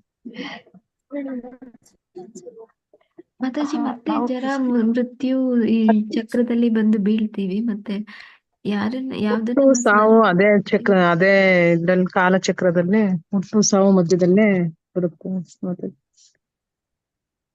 ಓಕೆ ಮಾತಾಜಿ, ಅಂದ್ರೆ ನಾವು ಕೃಷ್ಣನಲ್ಲದೆ ಬೇರೆ ಏನನ್ನೇ ಸ್ಮರಣೆ ಮಾಡಿದ್ರು ನಾವು ಅದೇ ಆಗ್ತೀವಿ ಅಂತ ಇಲ್ಲಿ ತಿಳಿತೀವಿ. ಅಂದ್ರೆ ಈಗ ನಮ್ಗೆ ಗಂಡನಿಗೆ ಹೆಂಡತಿಯ ಮೇಲೋ, ಹೆಂಡತಿಗೆ ಗಂಡನ ಮೇಲೋ ತುಂಬಾ ಪ್ರೀತಿ ಇದ್ರೆ ಸಾಯೋ ಸಂದರ್ಭದಲ್ಲಿ ಅವರನ್ನೇ ನೆನೆಸ್ತಾ ಇರ್ತಾರೆ. ಅಯ್ಯೋ ನಾನು ಹೊಟ್ಟೋಗ್ತೀನಿ, ನಾಳೆ ಗಂಡನ ಪರಿಸ್ಥಿತಿ ಏನು ಅಥವಾ ಹೆಂಡತಿಯ ಪರಿಸ್ಥಿತಿ ಏನು. ಮತ್ತೆ ಸಾಯ್ತಾ ಇರುವಾಗ ಅವ್ರ ಮಕ್ಕಳು, ಅವ್ರ ಮನೆ, ಆ ರೀತಿ ಯೋಚನೆಗಳು ಬರ್ತಾ ಇದ್ರೆ ಅದಕ್ಕೆ ಹೇಳ್ತಾರೆ ಮುಂದೆ ಅವರು ಅದೇ ಮನೆಯಲ್ಲಿ ಹುಟ್ಟುತ್ತಾರೆ. ಅಂದ್ರೆ ಪುಣ್ಯ ಮಾಡಿದ್ರೆ ಮನುಷ್ಯ ರೂಪದಲ್ಲಿ ಹುಟ್ಟುತ್ತಾರೆ. ಅವರು ಈಗ ನಾವು ಸಾವಿನ ನಂತರ ನಾವು ಯಾವ ದೇಹವನ್ನ ಪಡ್ಕೋತೀವಿ ಅದಕ್ಕೆ 2 ಕಾರಣಗಳಿರುತ್ತೆ ಅಂತಾರೆ. ಒಂದು ಕರ್ಮ, ಇನ್ನೊಂದು ನಮ್ಮ ಆಸೆ. ಎರಡೂ ಕೂಡ ಕೆಲಸ ಮಾಡುತ್ತೆ ಅಂತ. ನಮ್ಮ ಕರ್ಮ ಮತ್ತೆ ಆಸೆ, ನಾವ್ ಹಿಂದೆ ಏನು ಕರ್ಮ ಮಾಡಿದೀವಿ ಆ ಕರ್ಮದ ಫಲ ಏನಿದೆ ಅದು, ಮತ್ತೆ ಆಸೆ, ಇಚ್ಛೆ. ನಾವು ಸಾವಿನ ಸಮಯದಲ್ಲಿ ಏನ್ ಇಷ್ಟಪಡ್ತೀವಿ, ತುಂಬಾ ಜಾಸ್ತಿ ಏನನ್ನ ಇಷ್ಟಪಡ್ತೀವಿ ಅದೇ ಆಗ್ತೀವಿ ಅಂತ. ಈಗ ನನ್ನ ಮನೆ, ನನ್ನ ಗಂಡ, ನನ್ನ ಮಕ್ಕಳು ಅಂತ ಯಾರು ಯೋಚನೆ ಮಾಡ್ತಾ ಇರ್ತಾರೆ ಅವ್ರು ಆ ಮನೆಯಲ್ಲೇ ಹುಟ್ಟುತ್ತಾರೆ. ಆದ್ರೆ ಅದು ಆಸೆ. ಇನ್ನೊಂದು ಕರ್ಮದ ಫಲ ಕೂಡ ಇರುತ್ತೆ. ಆದ್ರೆ ಅಂತಹ ಒಂದು ಪುಣ್ಯ ಕರ್ಮವನ್ನು ಕೂಡ ಮಾಡಿರ್ಬೇಕು ಅವರು ಆ ಮನೆಯಲ್ಲಿ ಮನುಷ್ಯ ಜನ್ಮ ಪಡೆಯುವಂತಹ ಕರ್ಮ. ಆಗ ಒಂದ್ ವೇಳೆ ಅವ್ರು ಆಸೆ ಪಡ್ತಾ ಇದಾರೆ ಅಲ್ಲಿ ಹುಟ್ಬೇಕು ಅಂತ, ಆದ್ರೆ ಪುಣ್ಯ ಮಾಡಿಲ್ಲ, ಕರ್ಮದ ಫಲ ಅವ್ರಿಗೆ ಅಷ್ಟು ಪುಣ್ಯದ ಫಲ ಅವರಲ್ಲಿ ಇಲ್ಲ ಅಂತಂದ್ರೆ ಅವ್ರೇನಾಗತ್ತೆ ಅಂದ್ರೆ ಆ ಮನೆಯಲ್ಲಿ ಯಾವ್ದಾದ್ರು ಒಂದು ಕ್ರಿಮಿಕೀಟ ಆಗಿ ಪ್ರಾಣಿಗಳಾಗಿ ಹುಟ್ಟುತ್ತಾರೆ. ನಾಯಿಯಾಗಿಯೋ, ಬೆಕ್ಕಾಗಿಯೋ, ಹಲ್ಲಿಯಾಗಿಯೋ, ಜಿರಳೆ ಆಗಿಯೋ, ತಿಗಣೆ ಆಗಿಯೋ ಆ ಮನೆಗಳಲ್ಲಿ ಅವರು ಹುಟ್ಟುತ್ತಾರೆ. ಇದು ಕೃಷ್ಣನಲ್ಲದೆ ಬೇರೆ ಏನನ್ನೋ ಸ್ಮರಿಸುವುದರಿಂದ ಸಿಗುವಂತ ಫಲ. ಅಥವಾ ನಾವು ಕೃಷ್ಣನಲ್ಲಿ ಭಕ್ತಿ ಪ್ರೀತಿನ ಇದ್ದು ಮತ್ತೆ ಸಾವಿನ ಸಂದರ್ಭದಲ್ಲಿ ಕೃಷ್ಣನೇ ನಮಗೆ ನೆನಪಾದ ಅಂತಂದ್ರೆ ನಾವು ಕೃಷ್ಣನಲ್ಲಿಗೆ ಹೋಗ್ತೀವಿ. ಅಂದ್ರೆ ಅಲ್ಲಿಗೆ ಹೋಗ್ತೀವಿ ಅಂತಂದ್ರೆ ನಾವು ಇಲ್ಲಿ ಭಗವಂತನನ್ನ ನೆನೆಸ್ಬೇಕು, ಅದೇ ಸಮಯದಲ್ಲಿ ಅದಕ್ಕೆ ತಕ್ಕಂತಹ ಒಂದು ಕರ್ಮದ ಫಲಗಳು ಇರಬೇಕು ಅಂತ ಹೇಳಿದೆ. ಅಂದ್ರೆ ಇಡೀ ಜೀವನ ಪರ್ಯಂತ ಅಂತಹ ಪುಣ್ಯವನ್ನು ಕೂಡ ಸಂಪಾದನೆ ಮಾಡಿರ್ಬೇಕು. ಇಲ್ಲಿ ಪುಣ್ಯ ಅಂತಂದ್ರೆ ಊರ್ಧ್ವ ಲೋಕಗಳಿಗೆ ಅಥವಾ ಸ್ವರ್ಗ ಲೋಕಗಳಿಗೆ ಹೋಗುವಂತಹ ಪುಣ್ಯ ಅಲ್ಲ, ಇದು ಅಕರ್ಮ. ಅಂದ್ರೆ ನಾವು ಭಕ್ತಿ ಪುಣ್ಯ, ಭಕ್ತಿ ಕಾರ್ಯದಲ್ಲಿ ಪುಣ್ಯವನ್ನ ಮಾಡಿರ್ಬೇಕು. ಅಂತಹ ಒಂದು ಸಾಧನೆ ಭಕ್ತಿಯಲ್ಲಿ ನಾವು ಮಾಡಿರ್ಬೇಕು. ಯಂ ಯಂ ವಾಪಿ ಸ್ಮರನ್ ಭಾವಂ ತ್ಯಜತಿ ಅಂತ್ಯ ಕಲೇವರಂ ತಂ ತಂ ಏವೈತಿ ಕೌಂತೇಯ ಸದಾ ತದ್ಭಾವ ಭಾವಿತಃ. ಕುಂತಿಯ ಮಗನಾದ ಅರ್ಜುನನೇ, ವ್ಯಕ್ತಿಯು ತನ್ನ ದೇಹವನ್ನು ಬಿಡುವಾಗ ಯಾವ ಭಾವವನ್ನು ಸ್ಮರಿಸುವನೋ ಅದೇ ಭಾವವನ್ನು ನಿಶ್ಚಯವಾಗಿಯೂ ಪಡೆಯುವನು. ಇದಕ್ಕೆ ಒಂದು ಉದಾಹರಣೆ ಭರತ ಮಹಾರಾಜ. ನಿಮ್ಮೆಲ್ಲರಿಗೂ ಈ ಕತೆ ಗೊತ್ತಿರುತ್ತೆ ಅನ್ಕೋತೀನಿ. ಭರತ ಮಹಾರಾಜನ ಕತೆ ಮುಂದೆ ಕೂಡ ಬರುತ್ತೆ. ಅವನು ಸಾವಿನ ಸಂದರ್ಭದಲ್ಲಿ ಒಂದು ಜಿಂಕೆಯಲ್ಲಿ ಅವನಿಗೆ ಆಸಕ್ತಿ ಇರುತ್ತೆ. ಆ ಜಿಂಕೆಯನ್ನೇ ನೆನೆಸ್ತಾನೆ. ಅಂದ್ರೆ ಅವನೊಂದು ಜಿಂಕೆಯನ್ನ ಸಾಕ್ತಾನೆ. ಆ ಜಿಂಕೆ ಅದು ಒಂದು ದಿನ ಏನಾಗುತ್ತೆ, ಅದು ಎಲ್ಲೋ ಹೋಗ್ಬಿಡತ್ತೆ ಕಾಡಿನಲ್ಲಿ. ಆಗ ಅವನು ಅದನ್ನ ಹುಡ್ಕೊಂಡು ಹೋಗ್ತಾ ಇರ್ತಾನೆ. ಕಾಲು ಜಾರಿ ಪ್ರಪಾತಕ್ಕೆ ಬೀಳ್ತಾನೆ. ಆಗ ಒಂದು ಜಿಂಕೆ ಅಲ್ಲಿಗೆ ಬರುತ್ತೆ. ಅವನು ಆ ಜಿಂಕೆಯ ಬಗ್ಗೆನೇ ಯೋಚನೆ ಮಾಡ್ತಾನೆ. ಅಂದ್ರೆ ಒಂದು ಈಗ ಹೇಳಿದೆ ನಾನು, ಯಾರ ಮೇಲೆ ಆಸಕ್ತಿ ಜಾಸ್ತಿ ಇರುತ್ತೋ ಅವರನ್ನೇ ಅವ್ರು ಸಾವಿನ ಸಂದರ್ಭದಲ್ಲಿ ನೆನೆಸ್ತಾರೆ ಅಂತ. ಹಾಗೆ ಇಲ್ಲಿ ಅವನಿಗೆ ಜಿಂಕೆಯ ಮೇಲೆ ಆಸಕ್ತಿ ಜಾಸ್ತಿ ಇದ್ದ ಕಾರಣ, ಅಂದ್ರೆ ಅವನು ತಾಯಿ ರೀತಿ ಆ ಮಗುವನ್ನ ತಾಯಿ ಸಾಕೋ ಹಾಗೆ ಜಿಂಕೆನ ಸಾಕಿರ್ತಾನೆ. ಅಂದ್ರೆ ಅದು ಪ್ರಾಣಿಗಳು ಅವುಗಳ ಆಹಾರವನ್ನ ಹುಡುಕುವಷ್ಟು ಶಕ್ತಿ ಸಾಮರ್ಥ್ಯ ಬಂದಾಗ ಈ ಪ್ರಾಣಿಗಳು ಪಕ್ಷಿಗಳು ಅವು ಪಾಡಿಗೆ ಅವು ಹಾರಿ ಹೋಗ್ತವೆ. ಆದ್ರೆ ಇವನು ಆ ಜಿಂಕೆಯ ಮೇಲೆ ಎಷ್ಟು ಆಸಕ್ತಿ ಹೊಂದಿರ್ತಾನೆ ಅಂತಂದ್ರೆ ಅದನ್ನ ಸಾವಿನ ಸಂದರ್ಭದಲ್ಲೂ ಅವನಿಗೆ ಅದ್ರ ಬಗ್ಗೆನೇ ಯೋಚನೆ ಬರ್ತಾ ಇರುತ್ತೆ. ಆದ ಕಾರಣ ಅವನು ಮುಂದಿನ ಜನ್ಮದಲ್ಲಿ ಜಿಂಕೆಯಾಗಿ ಹುಟ್ಟುತ್ತಾನೆ. ಈ ಚಿತ್ರದಲ್ಲಿರುವ ವ್ಯಕ್ತಿತ್ವ ಯಾರು ಮತ್ತು ಇದರ ಹಿಂದಿನ ಕತೆ ಏನು? ಹರೇ ಕೃಷ್ಣ, ಹೇಳ್ತೀರಾ?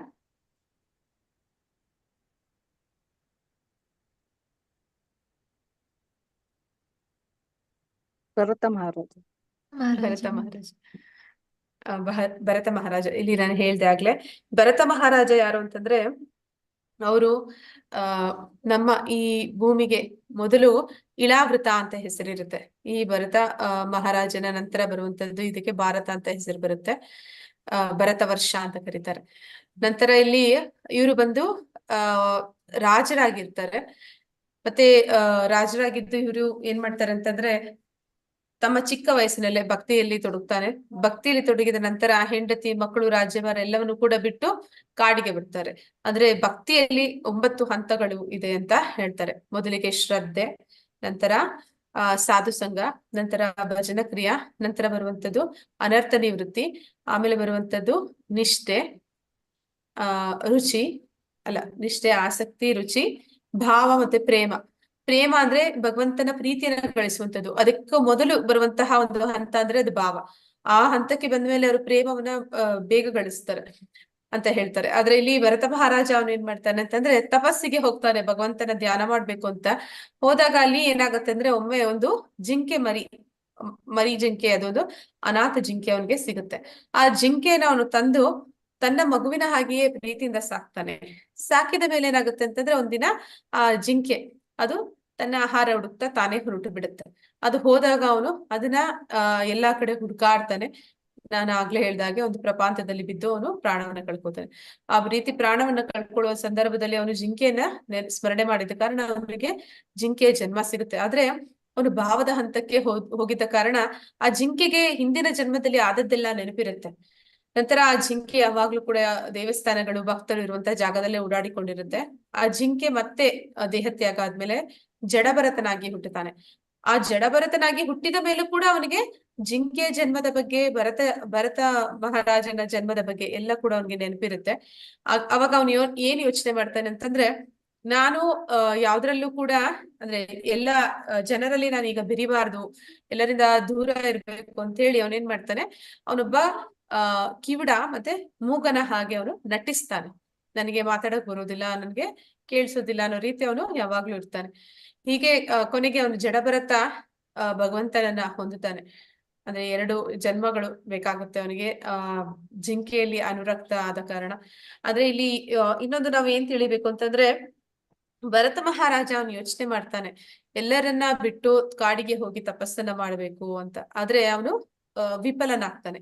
ಅದನ್ನೇ ನಮ್ಮ ಭಕ್ತಿ ಮಾರ್ಗದಲ್ಲೂ ಕೂಡ ಹೇಳ್ತಾರೆ. ಭಕ್ತಿ ಮಾರ್ಗದಲ್ಲಿ ನಾವು ಒಬ್ಬೊಂಟಿಗಳಾಗಿ ಏನಾದ್ರೂ ಪ್ರಯತ್ನ ಪಟ್ವಿ ಅಂತಂದ್ರೆ ಕರ್ಮ ಸನ್ಯಾಸಿಗಳು ಅಂತ ನಾವು ನೋಡಿದ್ವಿ. ಅದು ಕೂಡ ಭಕ್ತಿ ಇದು ಭಗವಂತನ ಹತ್ರಕ್ಕೆ ಕರ್ಕೊಂಡೋಗುತ್ತೆ. ಆದ್ರೆ ಅದು ಭಕ್ತಿ ಮಾರ್ಗದಷ್ಟು ಸುಲಭ ಅಲ್ಲ.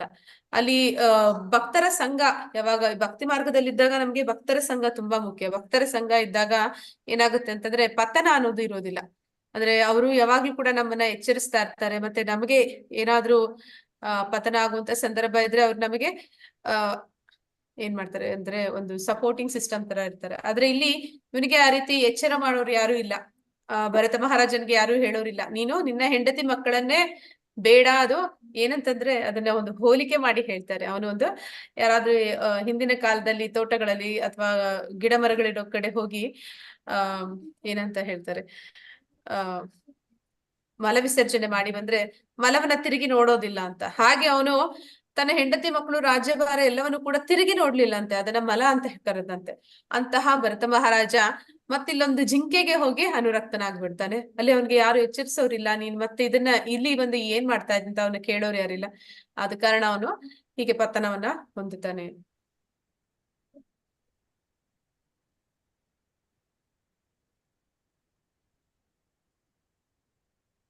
ತಸ್ಮಾತ್ ಸರ್ವೇಷು ಕಾಲೇಷು ಮಾಮನುಸ್ಮರ ಯುದ್ಧ ಚ ಮಯಿ ಅರ್ಪಿತಾ ಮನೋಬುದ್ಧಿರ್ ಮಾಂ ಈವೈಷ್ಯಸಿ ಅಸಂಶಯಃ. ಅನುವಾದ: ಆದುದರಿಂದ ಅರ್ಜುನನೇ, ನೀನು ಯಾವಾಗಲೂ ನನ್ನನ್ನು ಕೃಷ್ಣನ ರೂಪದಲ್ಲಿ ಸ್ಮರಿಸುತ್ತಿರು. ಅದೇ ಕಾಲದಲ್ಲಿ ಯುದ್ಧ ಮಾಡುವ ನಿನ್ನ ವಿತ್ತ ಕರ್ತವ್ಯವನ್ನು ಮಾಡಬೇಕು. ನಿನ್ನ ಚಟುವಟಿಕೆಗಳನ್ನು ನನಗೆ ಅರ್ಪಿಸಿ ನಿನ್ನ ಮನಸ್ಸು ಮತ್ತು ಬುದ್ಧಿಶಕ್ತಿಗಳು ನನ್ನಲ್ಲಿ ನೆಲೆಸಿದ್ದರೆ ನಿಸ್ಸಂಶಯವಾಗಿಯೂ ನೀನು ನನ್ನನ್ನೇ ಹೊಂದುವೆ.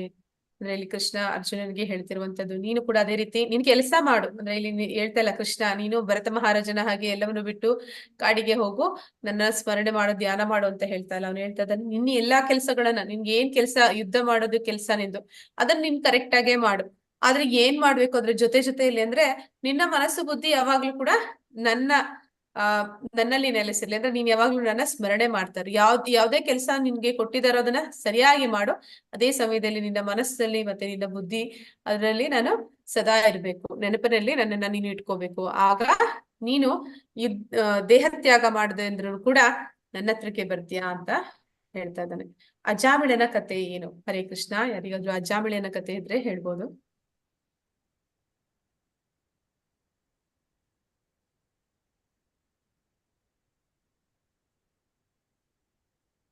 ಅಜಾಮಿಳನ ಕತೆ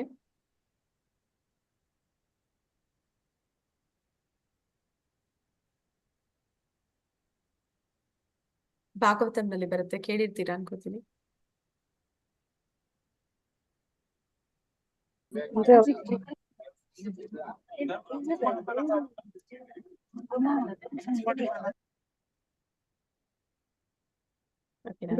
ಒಬ್ಬ ಭಕ್ತ ಆಗಿರ್ತಾನೆ ಮಾತಾಜಿ, ಅಂದ್ರೆ ಬೇರೆಯವ್ರು ಹೇಳಿ ಅಂತ ಸುಮ್ನಾದೆ. ಮತ್ತೆ ಹೇಳಿ ಮಾತಾಜಿ. ಅವನು ಒಂದು ಬ್ರಾಹ್ಮಣ ಕುಟುಂಬದಲ್ಲಿ ಹುಟ್ಟಿರ್ತಾನೆ. ಮತ್ತೆ ಅವನು ಪ್ರತಿದಿನ ಭಗವಂತನ ಸೇವೆಗಾಗಿ ಅವನು ಕಾಡಿಗೆ ಹೋಗಿ ಸಮೇತ ಅದು ಇದು ತರೋ ಟೈಮಲ್ಲಿ ಅವನು ಒಂದು ಹೆಂಗಸು ಒಂದು ಗಂಡಸ ಜೊತೆ ಅವನು ಸಲ್ಲಾಪದಲ್ಲಿರೋದ್ ನೋಡಿ ಅವನಿಗೂ ಅದು ಆಸೆ ಆಗುತ್ತೆ. ಹಾಗಾಗಿ ಅವಳನ್ನ ಹೊಂದ್ಬೇಕು ಅಂದ್ಬಿಟ್ಟು ತನ್ನ ಸ್ವಂತ ಸಂಸಾರನೆಲ್ಲ ಬಿಟ್ಬಿಟ್ಟು ಅವಳ ಜೊತೆ ಹೋಗಿ ಸಂಸಾರ ಮಾಡಕ್ ಸ್ಟಾರ್ಟ್ ಮಾಡ್ತಾನೆ. ಬಟ್ ಅವಳು ಕೇಳ್ತಾಳೆ, ನನ್ನನ್ನ ಸಾಕೋದಿಕ್ ನಿನ್ಗೆ ಏನೇ ಅರ್ಹತೆ ಇದೆ ಅಂದಾಗ ಅವನೆಲ್ಲ ಕೆಟ್ಟ ಕೆಲ್ಸಕ್ಕೆ ಇಳಿತಾನೆ. ದರೋಡೆ ಮಾಡೋದು, ಮತ್ತೆ ಮಕ್ಳೆಲ್ಲ ಹಾಕ್ತಾರೆ. ಅವ್ರನ್ನೆಲ್ಲ ಸಾಕೋದಿಕ್ಕೆ ಎಲ್ಲ ಕೆಟ್ಟ ಕೆಲಸ ಮಾಡ್ಕೊಂಡಿರ್ತಾನೆ. ಕೊನೆಗೆ ಅವನು ಒಂದು ಮಗುಗೆ, ಕೊನೆ ಮಗುಗೆ ಅವನು ನಾರಾಯಣ ಅಂತ ಹೆಸರಿಡ್ತಾನೆ.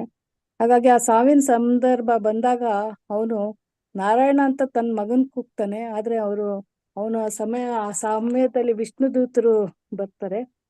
ಆವಾಗ ಯಮದೂತರು ಬರ್ತಾರೆ. ಇಂಥ ಕೆಟ್ಟ ಕೆಲಸ ಎಲ್ಲ ಮಾಡಿರೋನ್ಗೆ ನೀನು ವಿಷ್ಣು ದೂತರು ಬಂದಿದಾರಲ್ಲ, ಇವನು ಅದಕ್ಕೆ ಯೋಗ್ಯತೆ ಇಲ್ಲ ಅಂತ ಯಮದೂತರು ಅಂದಾಗ ಅವನಿಗೆ ಅವಾಗ ಗೊತ್ತಾಗುತ್ತೆ, ನಾನು ಎಂತ ಕೆಲ್ಸದಲ್ಲಿ ಇಳಿದಿದ್ದೀನಿ, ಈ ತರ ಎಲ್ಲ ಮೋಸ ಮಾಡಿ ನನಗಿದೆಲ್ಲ ಅಂದ್ರೆ ಅವಾಗ ಪಶ್ಚಾತ್ತಾಪ ಪಟ್ಟು ಮತ್ತೆ ಅವನಿಗೆ ಜ್ಞಾನೋದಯ ಆಗಿ ಮತ್ತೆ ಹೋಗಿ ಭಕ್ತಿ ಸೇವೆ ಮಾಡಿ ಅವನು ಮುಕ್ತಿ ಹೊಂದುತ್ತಾನೆ ಅಂತಾನೆ ಹೇಳ್ತಿದ್ದೆ. ಧನ್ಯವಾದಗಳು ಮಾತಾಜಿ. ಅಂದ್ರೆ ಅವನ್ಗೆ ಇನ್ನೊಂದು ಚಾನ್ಸ್ ಸಿಗುತ್ತೆ. ಮತ್ತೆ ಅವನು ಹರಿದ್ವಾರ ಅಲ್ಲಿ ಇಲ್ಲ ಹೋಗಿ ಭಕ್ತಿಯಲ್ಲೇ ತೊಡಗಿ ಮತ್ತೆ ಅವನು ಸಾವನ್ನಪ್ಪಿದಾಗ ಭಗವಂತನ ಧಾಮಕ್ಕೆ ಹಿಂದಿರುಗ್ತಾನೆ. ಇಲ್ಲಿ ನಾವು ನೋಡ್ತಾ ಇದ್ದೀವಿ ಮಾತಾಜಿ ಹೇಳ್ದಂಗೆ ಇವನು ಒಬ್ಬ ಬ್ರಾಹ್ಮಣ. ಅವನು ಯಾವಾಗ್ಲೂ ಭಕ್ತನೂ ಆಗಿದ್ದ, ಭಕ್ತಿ ಕಾರ್ಯದಲ್ಲಿ ತೊಡಗಿರ್ತಾ ಇದ್ದ. ದೇವರ ಪೂಜೆಗೆ ಅಂತ ಹೂಗಳನ್ನ ತರಕ್ಕೆ ಅಂತ ಕಾಡಿಗೆ ಹೋದಾಗ ಒಬ್ಬ ವೇಶ್ಯೆಯನ್ನ ನೋಡ್ತಾನೆ. ಅವಳ ಮೇಲೆ ಅನುರಕ್ತನಾಗ್ತಾನೆ.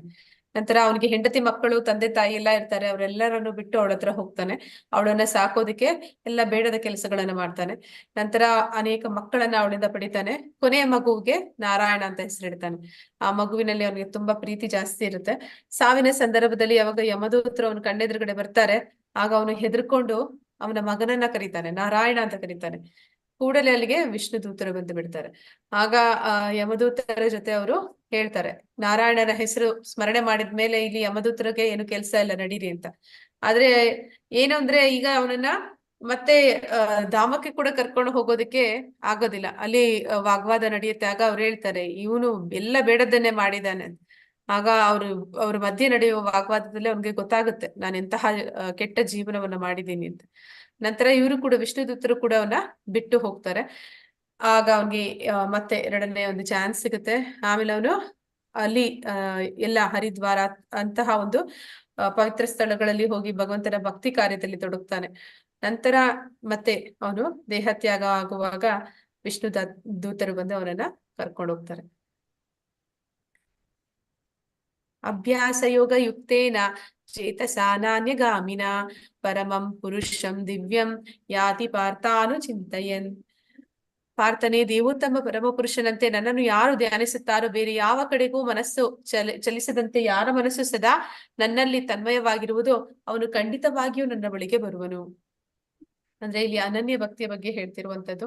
ಅಂದ್ರೆ ಯಾರ ಮನಸ್ಸು ಏಕಚಿತ್ತ ಭಕ್ತಿ, ಸದಾ ಭಗವಂತನ ಬಗ್ಗೆ ಸ್ಮರಣೆ ಮಾಡುವಂತದ್ದು, ಮತ್ ಬೇರೆ ಯಾವುದೇ ವಿಷಯದಲ್ಲೂ ಯಾವುದೇ ವಿಚಾರದಲ್ಲೂ ಅವರಿಗೆ ಯಾವುದೇ ರೀತಿಯ ಒಂದು ಆಸಕ್ತಿ ಅನ್ನೋದು ಇರೋದಿಲ್ಲ. ಭಗವಂತನಲ್ಲಿ ಅವರು ಯಾವಾಗ್ಲೂ ತನ್ಮಯರಾಗಿದ್ದಾರೆ. ಅಂತವರು ಖಂಡಿತವಾಗಿ ಭಗವಂತನ ಹತ್ರಕ್ಕೆ ಹೋಗ್ತಾರೆ ಅಂತ ಹೇಳ್ತಾ ಇದ್ದಾನೆ ಪರಮಾತ್ಮ. ಅಂದ್ರೆ ಯಾರು ಜೀವನದ ಪರಮ ಗುರಿ ಕೃಷ್ಣ ಆಗಿದಾನೋ ಅವರು ಸಾವಿನ ಸಂದರ್ಭದಲ್ಲಿ ಭಗವಂತನ ಸ್ಮರಣೆಯನ್ನ ಮಾಡಿಯೇ ಮಾಡ್ತಾರೆ. ಹಾಗೊಂದ್ ವೇಳೆ ಮಾಡಕ್ ಆಗಿಲ್ಲ ಅಂದ್ರೂ ಭಗವಂತ ಅವರಿಗೆ ಆ ಸ್ಮರಣೆಯನ್ನ ತರ್ತಾನೆ. ಆ ಕಾರಣದಿಂದ ಅವರು ಭಗವಂತನನ್ನ ಹೊಂದುತ್ತಾರೆ. ಯಾವ ರೀತಿಯಲ್ಲಿ ಭಗವಂತನನ್ನ ಸ್ಮರಿಸಬೇಕು? ಹಾಗಾದ್ರೆ ಈಗ ಭಗವಂತನ ಸ್ಮರಣೆ ಮಾಡ್ಬೇಕು ಅಂತ ನಾವು ತಿಳ್ಕೊಂಡ್ವಿ. ಈಗ ಭಗವಂತನನ್ನ ಯಾವ ತರ ಸ್ಮರಣೆ ಮಾಡುವಂತದ್ದು?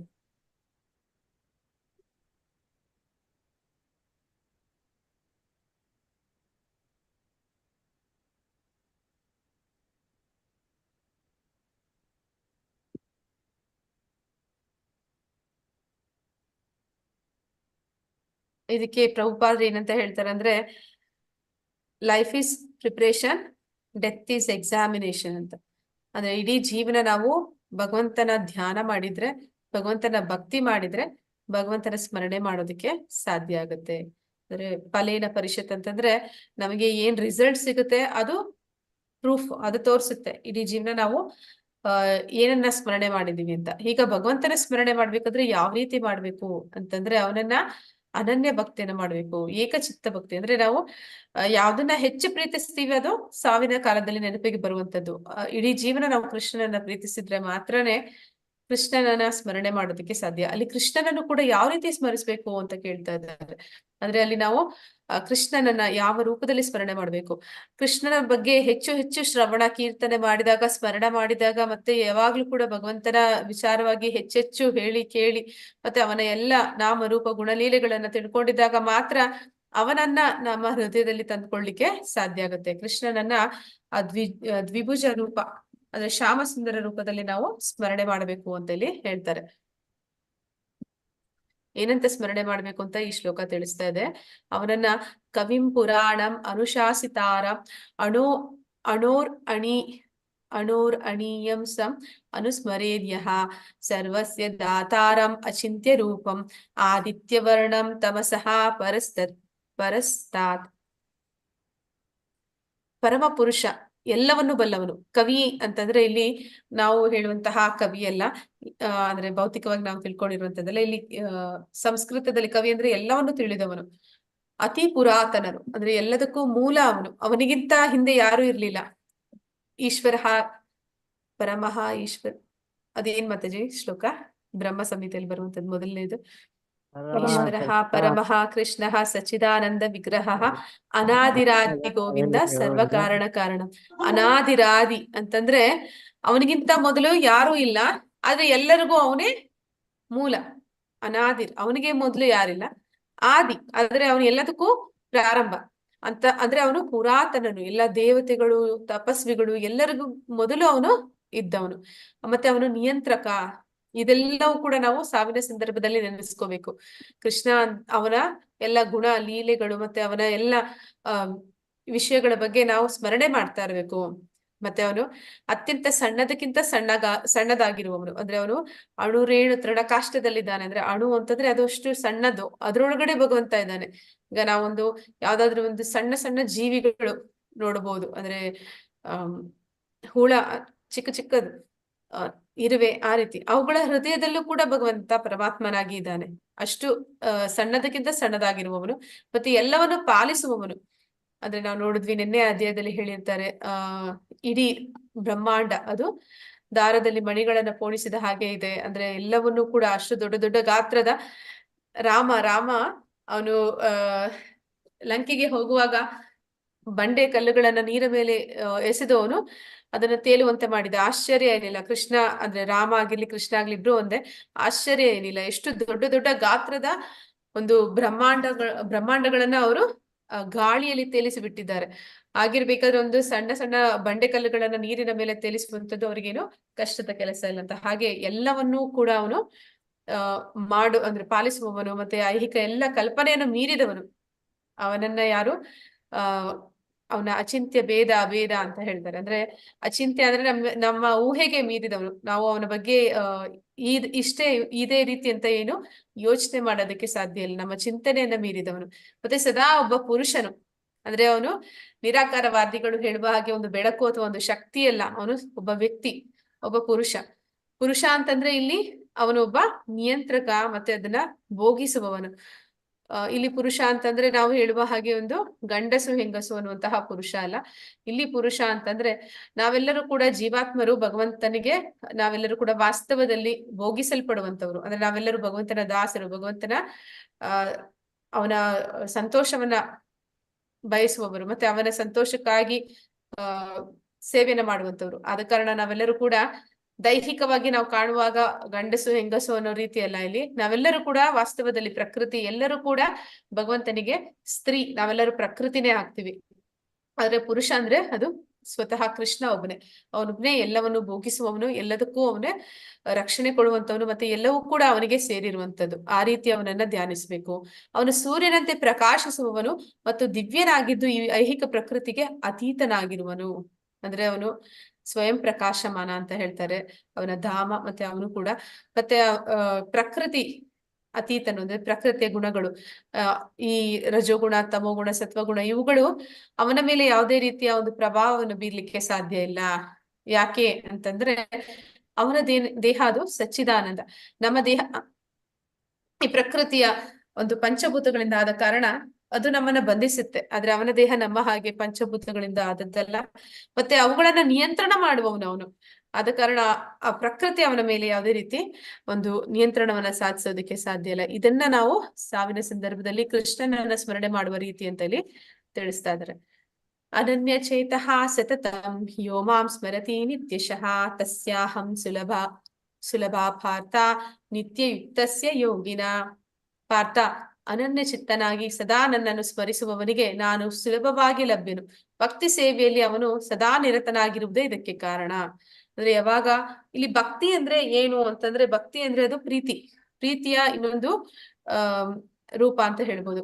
ಭಕ್ತಿ ಅಂತಂದ್ರೆ ಇಲ್ಲಿ ಪ್ರೀತಿಯನ್ನೇ ಭಕ್ತಿ ಅಂತ ಕರೀತಾರೆ. ನಾವು ಹಿರಿಯರನ್ನ ಪ್ರೀತಿಸಿದ್ರೆ ಅದು ಭಕ್ತಿ ಆಗುತ್ತೆ, ನಾವು ಕಿರಿಯರನ್ನ ಪ್ರೀತಿಸಿದ್ರೆ ಅದು ವಾತ್ಸಲ್ಯ ಆಗುತ್ತೆ. ಇಲ್ಲಿ ಕೃಷ್ಣ ಅವನು ಹಿರಿಯನಾದ ಕಾರಣ ಅವನನ್ನ ನಾವು ಪ್ರೀತಿಸ್ತಾ ಇದೀವಿ ಅಂದಾಗ ಅದು ಭಕ್ತಿ ಆಗುತ್ತೆ. ಯಾವಾಗ ನಾವು ಸದಾ ಭಗವಂತನನ್ನ ಪ್ರೀತಿಸ್ತೀವಿ ಆಗ ನಾವು ಅವನನ್ನ ಸದಾ ನೆನಪಿಸ್ತೀವಿ, ಅಂದ್ರೆ ನೆನಪಿಸ್ಕೊತಾ ಇರ್ತೀವಿ. ಆಗ ನೆನಪಿಸ್ಕೊಳ್ಳೋದ್ರಿಂದ ಏನಾಗುತ್ತೆ ಅಂತಂದ್ರೆ ಅವನ ಸ್ಮರಣೆ ಮಾಡುವಂಥದ್ದು, ಭಗವಂತನ ಸ್ಮರಣೆ ಸಾವಿನ ಸಮಯದಲ್ಲೂ ಕೂಡ ಸ್ಮರಣೆ ಮಾಡುವಂಥದ್ದು ಸುಲಭ ಆಗುತ್ತೆ. ಆದ ಕಾರಣ ನಾವು ಭಗವಂತನನ್ನ ಹೊಂದುದು ಅದು ಕೂಡ ಅಷ್ಟೇ ಸುಲಭ ಆಗುತ್ತೆ ಅನ್ನೋದನ್ನಲ್ಲಿ ಹೇಳ್ತಾ ಇದ್ದಾನೆ. ಭೌತಿಕ ಜಗತ್ತು ಮತ್ತು ಆಧ್ಯಾತ್ಮಿಕ ಜಗತ್ತು ಇವುಗಳ ನಡುವಿನ ವ್ಯತ್ಯಾಸವೇನು? ಹರೇ ಕೃಷ್ಣ. ಭೌತಿಕ ಜಗತ್ತು ಮತ್ತು ಆಧ್ಯಾತ್ಮಿಕ ಜಗತ್ತಿಗೆ ಇರುವ ವ್ಯತ್ಯಾಸಗಳನ್ನ ಕೇಳ್ತಾ ಇದ್ದಾರೆ. ಈಗ ಹೇಳಿದಾಯ್ತು, ನಾವು ಕೃಷ್ಣನ ಸ್ಮರಣೆ ಮಾಡಿದ್ರೆ ಅವನ ಧಾಮಕ್ಕೆ ಹೋಗ್ತೀವಿ, ನಾವು ಭಗವಂತನ ಸ್ಮರಣೆ ಮಾಡಿದ್ರೆ ಬೇರೆ ಏನಾದ್ರೂ ಸ್ಮರಣೆ ಮಾಡಿದ್ವಿ ಅಂದ್ರೆ ಈ ಭೌತಿಕ ಜಗತ್ತಿನಲ್ಲಿ ಮತ್ತೆ ಮತ್ತೆ ಹುಟ್ಟುತ್ತೀವಿ. ಈಗ ಈ ಭೌತಿಕ ಜಗತ್ತಿನಲ್ಲಿ ಹುಟ್ಟಿದ್ರೆ ಈ ಜಗತ್ತು ಯಾವ ರೀತಿ ಇದೆ, ಅಥವಾ ನಾವು ಭಗವಂತನ ಧಾಮಕ್ಕೆ ಹೋದ್ರೆ ಆ ಜಗತ್ತು ಯಾವ ರೀತಿ ಇದೆ ಅಂತ ವ್ಯತ್ಯಾಸಗಳನ್ನ ಕೇಳ್ತಾ ಇದ್ದಾರೆ. ಹರೇ ಕೃಷ್ಣ.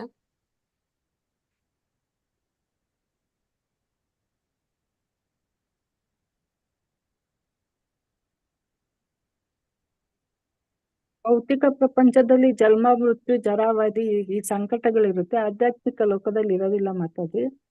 ಮತ್ತೆ ಇದು ದುಃಖಾಲಯ ಮತ್ತೆ ಶಾಶ್ವತ ಇಲ್ಲದೆ ಇರೋದು ಭೌತಿಕ ಜಗತ್ತು. ಅದು ಯಾವಾಗ್ಲೂ ಸದಾ ಆನಂದದಲ್ಲಿರುತ್ತೆ, ಶಾಶ್ವತವಾಗಿರುತ್ತೆ ಆಧ್ಯಾತ್ಮಿಕ ಜಗತ್ತು. ಮತ್ತೆ ಇದು ಭೌತಿಕ ಪ್ರಪಂಚ ನಾಶ ಆಗುತ್ತೆ, ಆಧ್ಯಾತ್ಮಿಕ ಪ್ರಪಂಚ ನಾಶ ಆಗೋದಿಲ್ಲ. ಧನ್ಯವಾದಗಳು ಮಾತಾಜಿ. ಹರೇ ಕೃಷ್ಣ. ಮಾಂ ಉಪೇತ್ಯ ಪುನರ್ಜನ್ಮ ದುಃಖಾಲಯಂ ಅಶಾಶ್ವತಂ ನಾಪ್ನುವಂತಿ ಮಹಾತ್ಮಾನ ಸಂಸಿದ್ಧಿ ಪರಮಂ ಗತ. ಭಕ್ತಿಪೂರ್ವಕ ಯೋಗಿಗಳಾದ ಮಹಾತ್ಮರು ನನ್ನನ್ನು ಸೇರಿದ ಮೇಲೆ ದುಃಖಗಳ ತವರಾದ ಈ ಅಶಾಶ್ವತ ಪ್ರಪಂಚಕ್ಕೆ ಹಿಂದಿರುಗುವುದಿಲ್ಲ, ಏಕೆಂದರೆ ಅವರು ಅತ್ಯುನ್ನತ ಪರಿಪೂರ್ಣತೆಯನ್ನು ಸಾಧಿಸಿದ್ದಾರೆ. ಈ ಶ್ಲೋಕದಲ್ಲಿ ಏನ್ ತಿಳಿತಾ ಇದೀವಿ ಅಂದ್ರೆ, ನಾವಿರುವಂತಹ ಜಗತ್ತು ಅದು ದುಃಖಾಲಯ. ಇಲ್ಲಿ ಸುಖ ಅನ್ನೋದು ಇಲ್ಲ. ಅದರಿಂದ ಇದನ್ನ ಅಂದ್ರೆ ಈಗ ದುಃಖಾಲಯ ಅಂತಂದ್ರೆ, ಆಲಯ ಅಂದ್ರೆ ಜಾಗ ಇರುವಂತದ್ದು, ದುಃಖದಿಂದ ಕೂಡಿರುವಂತಹ ಜಾಗ ಇದು ಭೌತಿಕ ಜಗತ್ತು ಅನ್ನುವಂಥದ್ದು. ಇಲ್ಲಿ ನಮಗೆ ಅದು ಆ ದುಃಖದ ಅನುಭವ ಆಗೋದಿಲ್ಲ, ಅಂದ್ರೆ ದುಃಖದಲ್ಲೇ ಇದ್ರೂ ಕೂಡ ನಮ್ಗೆ ಅದು ದುಃಖ ಅನ್ಸೋದಿಲ್ಲ. ಯಾಕಂದ್ರೆ ಸುಮಾರು ದಿನಗಳಿಂದ ಇಲ್ಲಿರೋದಿಲ್ಲ. ಅಂದ್ರೆ ಇದನ್ನ ಜೈಲು ಅಂತ ಕೂಡ ಹೇಳ್ತಾರೆ ಪ್ರಭುಪಾದರು. ನಾವು ಈ ಜೈಲಿನಿಂದ ಹೊರಗಡೆ ಹೋಗ್ಬೇಕು, ಅಂದ್ರೆ ನಮ್ಮ ಮನ ಪರಿವರ್ತನೆ ಆಗಿ ನಾವು ನಮ್ಮ ಧಾಮಕ್ಕೆ ಅಂದ್ರೆ ನಮ್ಮ ಮನೆಗೆ ನಾವು ವಾಪಸ್ ಹೋಗ್ಬೇಕು. ಅದನ್ನ ಬಿಟ್ಟು ಜೈಲಿನಲ್ಲಿ ಸುಮಾರು ವರ್ಷಗಳಿಂದ ಇದೀವಿ ಅಂತ ಹೇಳಿ ನಾವು ಹೋಗೋದಿಲ್ಲ, ನಮ್ಮ ಮನೆಗೆ ಇದೇ ಚೆನ್ನಾಗಿದೆ ಇಲ್ಲೇ ಇರ್ತೀವಿ ಅಂತ ನಾವು ಅನ್ಕೊಂಡ್ಬಿಟ್ಟಿದೀವಿ. ಆ ರೀತಿ ನಾವು ಇಲ್ಲಿ ಕಷ್ಟ ಇದೆ ಅನ್ನೋದನ್ನ ಕೂಡ ನಾವು ಅದಕ್ಕೆ ಹೊಂದ್ಕೊಂಡು ಹೋಗ್ಬಿಟ್ಟಿದೀವಿ. ಹಾಗೆ ಈ ಇದು ದುಃಖಾಲಯ ಅಂತ ಇಲ್ಲಿ ಹೇಳ್ತಾ ಇದ್ದಾನೆ ಪರಮಾತ್ಮ. ಆದ್ರೆ ಯಾರು ಅವನ ಭಕ್ತರಿದ್ದಾರೆ ಅವ್ರು ಈ ದುಃಖಾಲಯದಿಂದ ಹೊರಗಡೆ ಬರ್ತಾರೆ, ಮತ್ತೆ ಅವ್ರು ಮತ್ತೆ ಹಿಂದಿರುಗಿ ಈ ದುಃಖಾಲಯಕ್ಕೆ ಯಾವತ್ತು ವಾಪಸ್ ಬರುವುದಿಲ್ಲ. ಆ ಬ್ರಹ್ಮ ಭುವನಾಲೋಕ ಪುನರಾವರ್ತಿನೋರ್ಜುನ ಮಾಮುಪೀತ್ಯಂತ ಕೌಂತೆಯ ಪುನರ್ಜನ್ಮನ ವಿದ್ಯತೆ. ಐಹಿಕ ಜಗತ್ತಿನ ಅತ್ಯುನ್ನತ ಲೋಕದಿಂದ ಅತಿ ಕೆಳಗಿನ ಲೋಕದವರೆಗೆ ಎಲ್ಲಾ ಲೋಕಗಳು ಇವುಗಳಲ್ಲಿ ಜನನ ಮರಣಗಳು ಮತ್ತೆ ಮತ್ತೆ ಆಗುತ್ತವೆ. ಆದರೆ ಕುಂತಿಯ ಪುತ್ರನಾದ ಅರ್ಜುನನೇ ನನ್ನ ನಿವಾಸವನ್ನು ಸೇರಿದವನಿಗೆ ಪುನರ್ಜನ್ಮವಿಲ್ಲ. ಯಾರು ಭಗವಂತನ ಧಾಮಕ್ಕೆ ಹೋಗ್ತಾರೆ ಅವ್ರಿಗೆ ಮತ್ತೆ ಹುಟ್ಟು ಸಾವು ಅನ್ನೋದು ಚಕ್ರ ಅನ್ನೋದು ಇರೋದಿಲ್ಲ.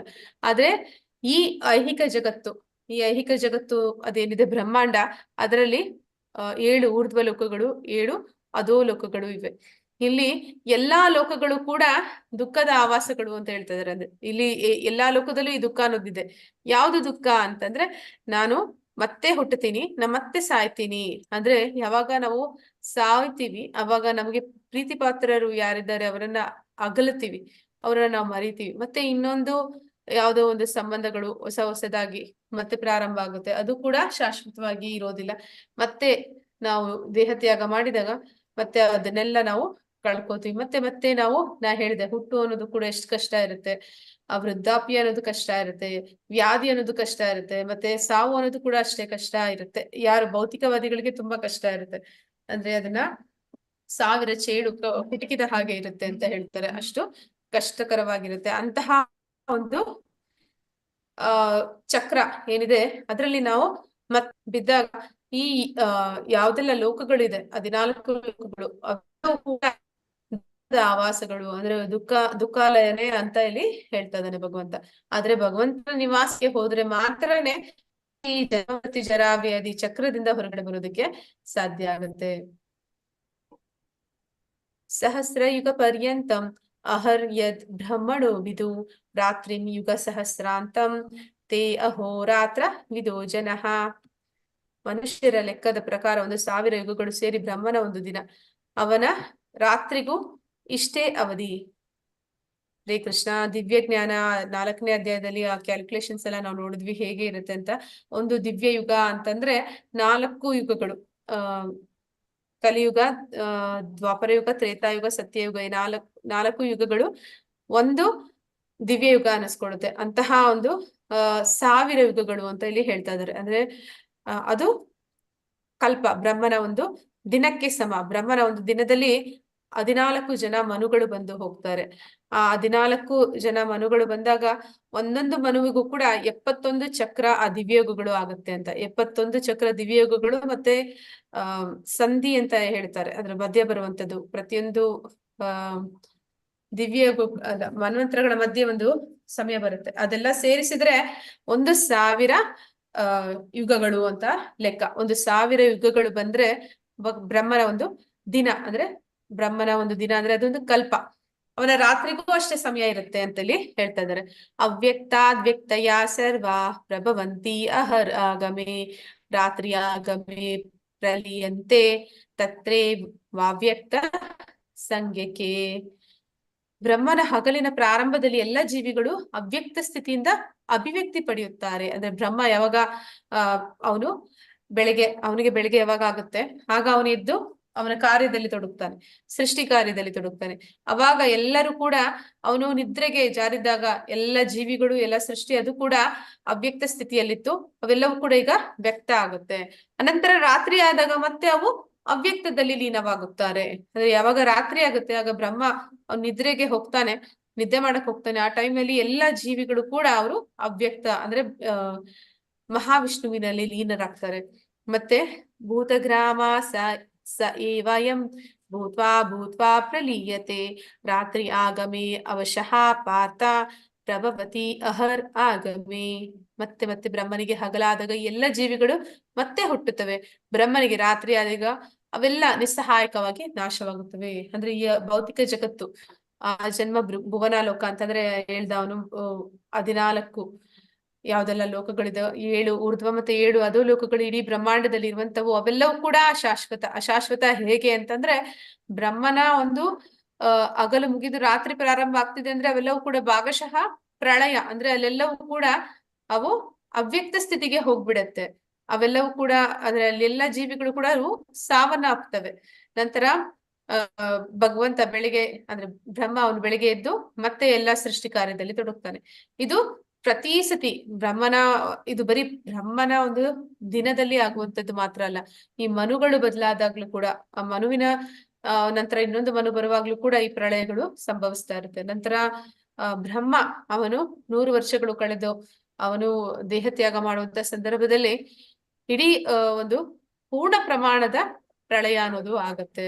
ಹೀಗೆ ಈ ಭೌತಿಕ ಜಗತ್ತು ಏನಿದೆ ಅದನ್ನ ಏಕಪಾದ ಅಂತಾರೆ. ಏಕಪಾದ ಅಂದ್ರೆ ಕಾಲು ಭಾಗ, ತ್ರಿಪಾದ ಅಂದ್ರೆ ಮುಕ್ಕಾಲು ಭಾಗ. ಮುಕ್ಕಾಲು ಭಾಗ ಭಗವಂತನ ಆಧ್ಯಾತ್ಮಿಕ ಜಗತ್ತು, ಕಾಲು ಭಾಗ ಮಾತ್ರನೇ ಅವನ ಭೌತಿಕ ಜಗತ್ತು. ಆ ಭೌತಿಕ ಜಗತ್ತಿನಲ್ಲೂ ಕೂಡ ಅಂದ್ರೆ ಈ ಭೌತಿಕ ಜಗತ್ತು ಕಾಲು ಭಾಗ ಏನಿದೆ ಅಲ್ಲಿ ಮಾತ್ರ ಈ ರೀತಿ ಒಂದು ಅಶಾಶ್ವತ ದುಃಖಾಲಯ ಅಂತ ಹೇಳುವಂಥದ್ದು. ಅಂದ್ರೆ ಅಲ್ಲಿ ಮತ್ತೆ ಮತ್ತೆ ಹುಟ್ಟು ಸಾವು ಅನ್ನೋದು ನಡೀತಾ ಇರುತ್ತೆ.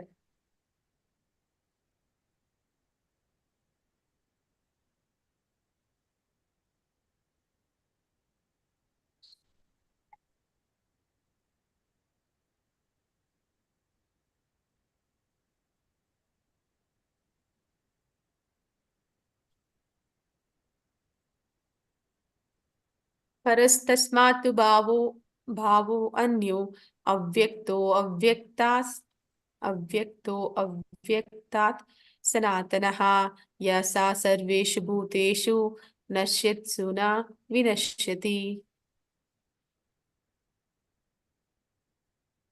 ಆದರೆ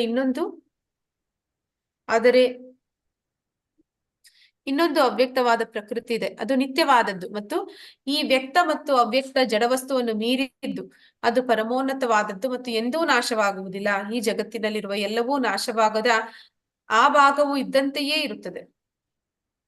ಈ ಜಗತ್ತಿನಲ್ಲಿ ಇರುವುದೆಲ್ಲ ನಾಶವಾಗುವುದಿಲ್ಲ, ಈ ಜಗತ್ತಿನಲ್ಲಿ ಇರುವುದೆಲ್ಲವೂ ನಾಶವಾದಾಗ ಆ ಭಾಗವು ಇದ್ದಂತೆಯೇ ಇರುತ್ತದೆ. ಅದನ್ನ ಹೇಳಿದೆ.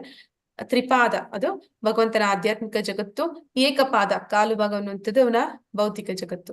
ಆದ್ರೆ ಆ ತ್ರಿಪಾದ ಏನು ಆಧ್ಯಾತ್ಮಿಕ ಜಗತ್ತು, ವೈಕುಂಠ ಲೋಕಗಳು ಇದೆ, ಅಲ್ಲಿ ಯಾವತ್ತೂ ಕೂಡ ಈ ರೀತಿ ಒಂದು ನಾಶ ಅನ್ನೋದು ಇಲ್ಲ. ಅಂದ್ರೆ ಅಲ್ಲಿ ಒಮ್ಮೆ ಪ್ರಕೃತಿಯಲ್ಲಿ ಅಂದ್ರೆ ಭಗವಂತನಲ್ಲಿ ಲೀನವಾಗುವಂಥದ್ದು, ಮತ್ತೆ ವ್ಯಕ್ತ ಅಂದ್ರೆ ಕಾಣಿಸ್ಕೊಳ್ದೇ ಇರುವಂತದ್ದು ಮತ್ತೆ ಕಾಣಿಸ್ಕೊಳ್ಳುವಂಥದ್ದು, ಇದೆಲ್ಲವೂ ಕೂಡ ಆಗೋದು ಈ ಏಕಪಾದದಲ್ಲಿ ಮಾತ್ರ. ಆ ತ್ರಿಪಾದದಲ್ಲಿ, ಈ ಏಕಪಾದದಲ್ಲಿ ಏನೇ ನಾಶ ಆಗುತ್ತೆ ಮತ್ತೆ ಸೃಷ್ಟಿ ಆಗುತ್ತೆ, ಅದು ನಡೀತಿರ್ಬೇಕಾದ್ರೆ ಅಲ್ಲಿ ಯಾವುದೇ ಒಂದು ನಾಶ ಅನ್ನೋದು ಇಲ್ದಿರ ಅದು ಸದಾ ಕಾಲ ಶಾಶ್ವತತೆಯಿಂದ ಹೊಂದಿರುತ್ತೆ ಅನ್ನೋದನ್ನಲ್ಲಿ ಹೇಳ್ತಾ ಇದಾರೆ.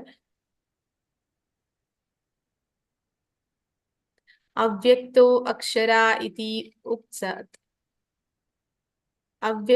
ಅವ್ಯಕ್ತೋ ಅಕ್ಷರ ಇತಿ ಉಕ್ತಸ್ ತಮ್ ಆಹು ಪರಮಂ ಗತಿಂ ಯಾಂ ಪ್ರಾಪ್ಯ ನ ನಿವರ್ತಂತೆ ತದ್ದಾಮ ಪರಮಂ ಮಮ.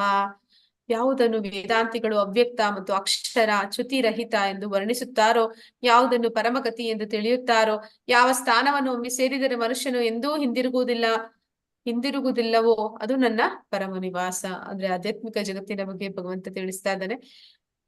ಇಲ್ಲಿ ಅಕ್ಷರ ಅಂತಂದ್ರೆ ಚ್ಯುತಿರಹಿತ, ಅಂದ್ರೆ ಅಲ್ಲಿ ಒಂದು ಪತನ ಅನ್ನೋದು ಇರೋದಿಲ್ಲ. ಮತ್ತೆ ಅಲ್ಲಿ ಯಾವುದನ್ನು ಪರಮಗತಿ ಅಂತ ತಿಳಿಯುತ್ತಾರೆ, ಜೀವನದ ಪರಮ ಗುರಿ ಯಾವುದು ಅಂತಂದ್ರೆ ಆ ಧಾಮವನ್ನು ಸೇರುವಂತದ್ದು. ಯಾವ ಸ್ಥಾನವನ್ನು ಒಮ್ಮೆ ಸೇರಿದರೆ ಮನುಷ್ಯನು ಎಂದೂ ಹಿಂದಿರುಗುವುದಿಲ್ಲವೋ, ಅಂದ್ರೆ ನಾವು ಒಂದೇ ಸತಿ ಆ ಧಾಮಕ್ಕೆ ಹೋದ್ವಿ ಅಂದ್ರೆ ಮತ್ತೆ ನಾವು ಈ ದುಃಖಾಲಯಕ್ಕೆ ಮರಳಿ ಬರುವುದಿಲ್ಲ ಅಂತ ಇಲ್ಲಿ ಪರಮಾತ್ಮ ತಿಳಿಸ್ತಾ ಇದ್ದಾನೆ. ಅಂತಹ ಒಂದು ಧಾಮ ಅದು ಭಗವಂತನ ಗೋಲೋಕ. ಇಲ್ಲಿ ನಾವು ಗೋಲೋಕ ವೃಂದಾವನ ಅದ್ರದ್ದು ಚಾರ್ಟ್ ತೋರಿಸ್ತಾ ಇದ್ದಾರೆ ಇಲ್ಲಿ ಹೇಗಿದೆ ಅಂತ. ನಾವು ಈ ಚಿತ್ರದಲ್ಲಿ ನೋಡಿದ್ರೆ ಇಲ್ಲಿ ಅದು ಮಧ್ಯ ಭಾಗದಲ್ಲಿ ಬರುವಂತದ್ದು ಗೋಲೋಕ ವೃಂದಾವನ, ಭಗವಂತನ ಒಂದು ವಾಸಸ್ಥಳ, ಅಂದ್ರೆ ಅವನು ವಾಸ್ತವದಲ್ಲಿ ಇರುವಂತಹ ಒಂದು ಅವನ ನಿವಾಸ. ಸುತ್ತ ಇಲ್ಲಿ ಕಾಣ್ತಿರುವಂತದ್ದೆಲ್ಲ ವೈಕುಂಠ ಲೋಕಗಳು. ಅದನ್ನೇ ಇಲ್ಲಿ ಚಿತ್ರದಲ್ಲಿ ತೋರಿಸ್ತಾ ಇದ್ದಾರೆ ಹೇಗೆ ಇರುತ್ತೆ ವೈಕುಂಠ ಲೋಕಗಳು. ತಾವರೆಯ ಒಂದು ಹೂವಿನ ಹಾಗೆ ಇರುತ್ತೆ ಆ ವೈಕುಂಠ ಲೋಕಗಳು ಅಂತ. ಆ ದಳಗಳು ಎಲ್ಲವೂ ಕೂಡ ವೈಕುಂಠ ಲೋಕಗಳು. ಮಧ್ಯದ ಭಾಗ ಅದು ಗೋಲೋಕ ವೃಂದಾವನ, ಭಗವಂತನ ಧಾಮ. ಇಲ್ಲಿ ನಾವು ಕೆಳಗಡೆ ನೋಡ್ತಾ ಇರುವಂತದ್ದು ನಾವಿರುವಂತಹ ಒಂದು ಬ್ರಹ್ಮಾಂಡ. ಈ ಬ್ರಹ್ಮಾಂಡದಲ್ಲಿ ಇಲ್ಲಿ ನಾವು ನೋಡ್ತಾ ಇದ್ವಿ ಗರ್ಭೋದಕ ಶಾಯಿ ವಿಷ್ಣುವಿನ ಹೊಕ್ಕಳಿನಿಂದ ಬ್ರಹ್ಮ ಬಂದಿರುವಂತದ್ದು. ಇಲ್ಲಿ 14 ಒಂದು ಊರ್ಧ್ವ ಲೋಕಗಳು, 14 ಲೋಕಗಳನ್ನ ತೋರಿಸ್ತಾ ಇದ್ದಾರೆ. 7 ಊರ್ಧ್ವ ಲೋಕಗಳು ಮತ್ತೆ 7 ಅಧೋ ಲೋಕಗಳ ಬಗ್ಗೆ ತೋರಿಸ್ತಾ ಇದ್ದಾರೆ.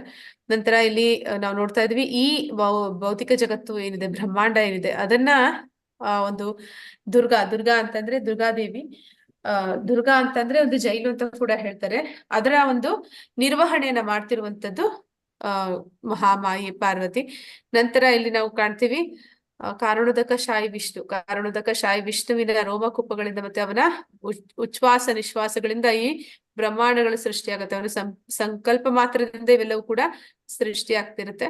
ಪ್ರತಿಯೊಂದು ಈ ಚಿನ್ನದ ಬಣ್ಣದ ಒಂದು ಗೋಲ್ಡನ್ ಬಾಲ್ ತರ ಇರುವಂತದ್ದು ಅಂದ್ರೆ ಅಂಡ, ಅಂದ್ರೆ ಬ್ರಹ್ಮಾಂಡ. ಅಂಡ ಅಂದ್ರೆ ಮೊಟ್ಟೆ ರೂಪದಲ್ಲಿದೆ. ಅಲ್ಲಿ ಪ್ರತಿಯೊಂದು ಅಂಡ ಏನಿದೆ ಆ ಬ್ರಹ್ಮಾಂಡ, ಅದ್ರೊಳಗಡೆ ಈ 7 ಊರ್ಧ್ವ ಲೋಕಗಳು ಅಧೋ ಲೋಕಗಳಿದೆ. ಮತ್ತೆ ಈ ಪದರಗಳು ಹೇಳ್ತಾರೆ, ಅಂದ್ರೆ ಇಲ್ಲಿ ಪಂಚಭೂತಗಳು, ನಂತರ ಅಹಂಕಾರ, ಮನಸ್ಸು, ಬುದ್ಧಿ ಅಂತ ಹೇಳ್ತಾರೆ. ಇವೆಲ್ಲವೂ ಕೂಡ ಒಂದಕ್ಕಿಂತ ಒಂದು 10 ಪಟ್ಟು ಅವು ಏನಂತಾರೆ ದಪ್ಪದಾಗಿರುತ್ತೆ, ತಿಕ್ಕಾಗಿರುತ್ತೆ ಅಂತ ಹೇಳ್ತಾರೆ. ಅದನ್ನ ಭೇದಿಸಿ ಯಾರು ಕೂಡ ಹೊರಗಡೆ ಹೋಗೋದಕ್ಕೆ ಸಾಧ್ಯ ಇಲ್ಲ. ಇಲ್ಲಿ ನಾವು ನೋಡ್ತಾ ಇದೀವಿ ಸದಾಶಿವ ಲೋಕ ಅಂತಾರೆ ಇದನ್ನ. ಸದಾಶಿವ ಲೋಕ, ಶಿವನು ಇರುವಂತ ಲೋಕ. ಇಲ್ಲಿ ಅದು ಅರ್ಧ ಭಾಗ ಆ ವೈಕುಂಠ ಲೋಕಗಳಿಗೆ ಸೇರಿದರೆ, ಇನ್ನ ಉಳಿದರ್ಧ ಭಾಗ ಅದು ಭೌತಿಕ ಜಗತ್ತಿನ ಕಡೆಗೆ ಇರೋದ್ರಿಂದ ಇದನ್ನ ಆ ಶಿವನನ್ನ ಒಂದು ಹೋಲಿಕೆ ಮಾಡಿ ಹೇಳುವಾಗ ಹೇಳ್ತಾರೆ, ಹಾಲು ಅನ್ನಂಥದ್ದು ಮಹಾವಿಷ್ಣು ಆದ್ರೆ ಹಾಲಿನಿಂದ ಬಂದಂತದ್ದು ಮೊಸರು, ಆ ಮೊಸರು ಅದು ಶಿವ ಅಂತ. ಹಾಗೆ ಶಿವನು ಇಲ್ಲಿ ಈ ಎರಡು ಆಧ್ಯಾತ್ಮಿಕ ಜಗತ್ತು ಮತ್ತು ಭೌತಿಕ ಜಗತ್ತಿನ ಮಧ್ಯದಲ್ಲಿ ಅವನ ಲೋಕ ಅದು ಇರುತ್ತೆ. ಹೀಗೆ ಇದೊಂದು ಚಿತ್ರದ ಮೂಲಕ ನಮ್ಗೆ ತೋರಿಸಿದ್ದಾರೆ, ಹೇಗೆ ಭೌತಿಕ ಜಗತ್ತು ಅಂದ್ರೆ ಏನು, ನಾವೆಲ್ಲಿದ್ದೀವಿ, ಮತ್ತೆ ಆಧ್ಯಾತ್ಮಿಕ ಜಗತ್ತು ಅಂದ್ರೆ ಏನು, ಅದರ ಮಧ್ಯದಲ್ಲಿ ಏನೆಲ್ಲ ಇದೆ, ಇದೆಲ್ಲವನ್ನು ಕೂಡ ನಾವು ನೋಡ್ತಾ ಇದ್ವಿ. ಇಲ್ಲಿ ಕಾಣ್ತಿರುವಂತಹ ಬೆಳಕೇನಿದೆ ಅದೆಲ್ಲ ಕೂಡ ಬ್ರಹ್ಮ ಜ್ಯೋತಿ ಅಂತ ಕರೀತಾರೆ. ಅಂದ್ರೆ ಆಧ್ಯಾತ್ಮಿಕ ಜಗತ್ತಿನಿಂದ ಬರ್ತಿರುವಂತಹ ಒಂದು ಪ್ರಭೆ.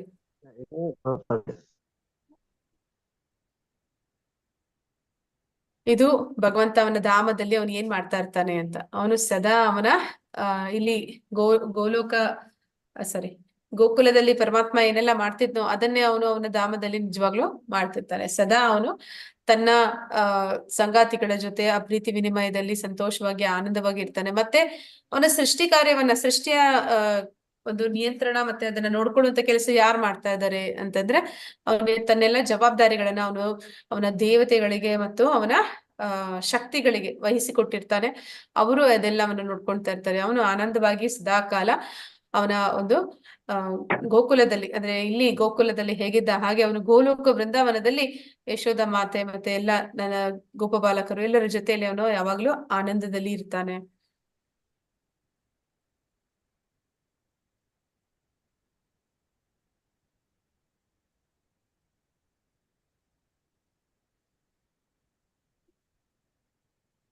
ಕೃಷ್ಣತ್ವದೀಯ ಪದ ಪಂಕಜ ಪಂಜರಾಂತಂ ಆದ್ಯೈ ಬಮೇ ವಿಶತು ಮಾನಸ ರಾಜಹಂಸ ಪ್ರಾಣ ಪ್ರಯಾಣ ಸಮಯೇ ಕಪವಾತ ಪಿತ್ತೇ ಕಂಠಾವರೋಧನ ಸ್ಮರಣಂ ಕುತಸ್ತೆ. ಇದು ಕುಲಶೇಖರ, ರಾಜ ಕುಲಶೇಖರ ಅಂತ. ಅವರು ಭಕ್ತರಾಗಿದ್ರು. ಅವರು ನಾವು ಎಲ್ಲರೂ ಅನ್ಕೋತೀವಿ ಭಗವದ್ಗೀತೆ, ಅಧ್ಯಾತ್ಮ ಜ್ಞಾನ ಇವೆಲ್ಲವೂ ಕೂಡ ಮಾಡ್ಬೇಕಿರುವಂತದ್ದು. ವಯಸ್ಸಿರುವಾಗ ನಾವು ಜೀವನವನ್ನ ಅನುಭವಿಸ್ಬೇಕು, ಅದಕ್ಕೆ ನಾವು ಎಂಜಾಯ್ ಮಾಡ್ಬೇಕು ಅಂತ ಹೇಳ್ತಾರೆ. ಈಗ್ಲೇ ಈ ವಯಸ್ಸಿಗೆ ನಿಮ್ಗೆ ಯಾಕೆ ಇದೆಲ್ಲ ಭಗವದ್ಗೀತೆ ಎಲ್ಲ, ವಯಸ್ಸಾದವ್ರಿಗೆ ನೀನೇನಕ್ಕೆ ಓದ್ತೀಯ ಅಂತ ಹೇಳ್ತಾರೆ. ಹಾಗೆ ಇಲ್ಲಿ ರಾಜಕುಲಶೇಖರ ಆ ರೀತಿ ಇರ್ಲಿಲ್ಲ. ಅವನು ತುಂಬಾ ಸಣ್ಣ ವಯಸ್ಸಿನಲ್ಲೇ ಅವನು ಈ ಪದ್ಯವನ್ನ ಹಾಡಿದ್ದಾನೆ. ಅವನು ಏನಂತ ಹೇಳ್ತಾ ಇದ್ದಾನೆ ಅಂದ್ರೆ, ನನ್ನ ಪ್ರಭು ಕೃಷ್ಣನೇ ನನ್ನ ಮಾನಸ ಹಂಸವು ತಕ್ಷಣವೇ ನಿನ್ನ ಪಾದಕಮಲದ ದೇಟುಗಳಲ್ಲಿ ಮುಳುಗಿ ಅಲ್ಲಿನ ಬಳ್ಳಿಯಲ್ಲಿಯೇ ಸಿಲುಕಿಕೊಳ್ಳಲಿ. ಇಲ್ಲದಿದ್ದರೆ ನಾನು ಕೊನೆಯುಸಿರು ಎಳೆಯುವಾಗ ನನ್ನ ಗಂಟಲು ಕೆಮ್ಮಿನಿಂದ ಕಟ್ಟಿ ಹೋಗಿರುವಾಗ ನಿನ್ನನ್ನು ಕುರಿತು ಚಿಂತಿಸಲು ಹೇಗೆ ಸಾಧ್ಯವಾದೀತು. ಅಂದ್ರೆ ಅವನು ಹೇಳ್ತಾ ಇದ್ದಾನೆ, ನಾನೀಗ ಭಕ್ತಿ ಮಾಡ್ತಾ ಇದ್ದೀನಿ, ನಾನೀಗ ದೈಹಿಕವಾಗಿ ಮಾನಸಿಕವಾಗಿ ಸುಸ್ಥಿತಿಯಲ್ಲಿ ಇದ್ದೀನಿ, ಈಗಲೇ ನನ್ನ ಪ್ರಾಣವನ್ನ ನೀನು ತಗೊಂಡ್ಬಿಡು, ನನ್ನ ಪ್ರಾಣ ಅದು ನಿನ್ನ ಹತ್ರ ಬಂದು ಬಿಡ್ಲಿ. ವಯಸ್ಸಾದ್ಮೇಲೆ ಏನಾಗುತ್ತೆ ಅಂತ ನಾ ಹೇಳಕ್ ಸಾಧ್ಯ ಇಲ್ಲ. ಆ ಸಮಯದಲ್ಲಿ ನನಗೆ ಕೆಮ್ಮು ಕಫ ವಾತ ಪಿತ್ತ ಅಂತಹ ಒಂದು ಇದ್ರಿಂದ ನನ್ನ ಗಂಟಲು ಕಟ್ಕೋಬಹುದು, ನಾನು ನಿನ್ನ ನಾಮವನ್ನ ಕೂಗಿ ಕರೀಲಿಕ್ಕೆ ಆಗದೆ ಹೋಗ್ಬೋದು, ಮತ್ತೆ ನನಗೆ ತೀರಾ ವಯಸ್ಸಾದ್ಮೇಲೆ ಎಲ್ಲರಿಗೂ ಮರವು ಬರುತ್ತೆ ಅಂತಾರೆ, ನಾನು ನಿನ್ನನ್ನ ನೆನಪಿಸ್ಕೊಳ್ಳಿಕ್ಕೆ ಆಗದೆ ಹೋಗ್ಬೋದು. ಅಂತಹ ಒಂದು ಪರಿಸ್ಥಿತಿ ಬರೋದು ಬೇಡ. ಈಗ ನಾನು ಭಕ್ತಿ ಮಾಡ್ತಾ ಇದ್ದೀನಿ, ನೀನು ಸ್ಮರಣೆ ಮಾಡ್ತಾ ಇದ್ದೀನಿ, ಈಗಲೇ ನನ್ನ ಮನಸ್ಸು ನಿನ್ನಲ್ಲಿ ಕೇಂದ್ರೀಕೃತವಾಗಿದೆ. ಈ ಸಮಯನೇ ನೀನು ನನ್ನ ಆತ್ಮವನ್ನ, ಅಂದ್ರೆ ನನ್ನನ್ನ ನಿನ್ನ ಹತ್ರಕ್ಕೆ ಕರೆಸ್ಕೊಂಡ್ಬಿಡು ಅಂತಲ್ಲಿ ಈ ಪದ್ಯದ ಮೂಲಕ ಹೇಳ್ತಿರುವಂತದ್ದು. ಅಂದ್ರೆ ಇಲ್ಲಿ ಅವನು ಹೋಲಿಕೆ ಮಾಡಿ ಹೇಳ್ತಾ ಇದ್ದಾನೆ, ಹೇಗೆ ಹಂಸ ಪಕ್ಷಿಗಳು ಹಂಸ ಪಕ್ಷಿಗಳು ಅಂತಂದ್ರೆ ಭಗವಂತನ ಭಕ್ತರು, ಪರಮಹಂಸರು ಅಂತ ಹೇಳ್ತಾರಲ್ಲ, ಹಾಗೆ ಕಮಲ ಅಂತಂದ್ರೆ ಅದು ಸ್ವತಃ ಕೃಷ್ಣನ ಅಂದ್ರೆ ಕಮಲ ಅಂದ್ರೆ ಅದಕ್ಕೆ ಹಂಸಗಳಿಗೆ ತುಂಬಾ ಇಷ್ಟ. ಹಾಗೆ ಇಲ್ಲಿ ಭಕ್ತರಿಗೂ ಕೂಡ ಭಗವಂತ ಅಂದ್ರೆ ಅಷ್ಟೇ ಪ್ರೀತಿ. ಆದ ಕಾರಣ ಅವನು ಈ ರೀತಿ ಒಂದು ಪದ್ಯವನ್ನ ಹೇಳ್ತಿದ್ದಾನೆ.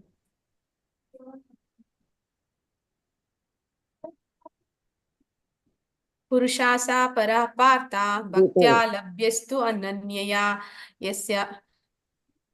ಯಸ್ಯಾಂತಃ ಸ್ಥಾನಿ ಭೂತಾನಿ ಯೇನ ಸರ್ವಂ ಇದಂ ತತಂ. ಯಾವ ತರ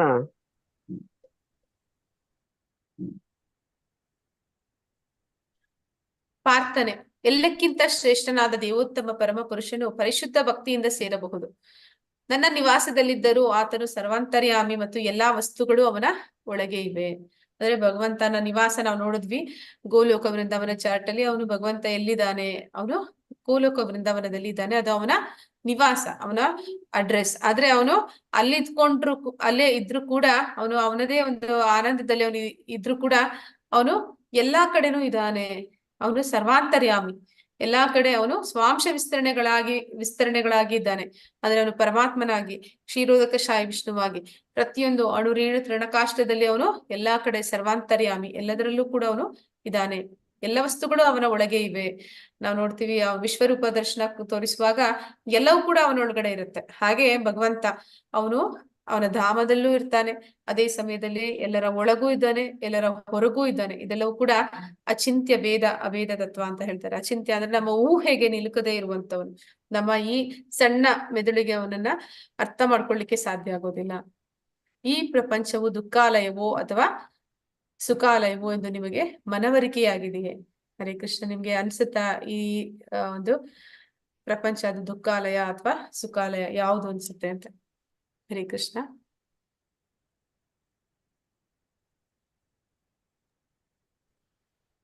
ದುಃಖಾಲಯ.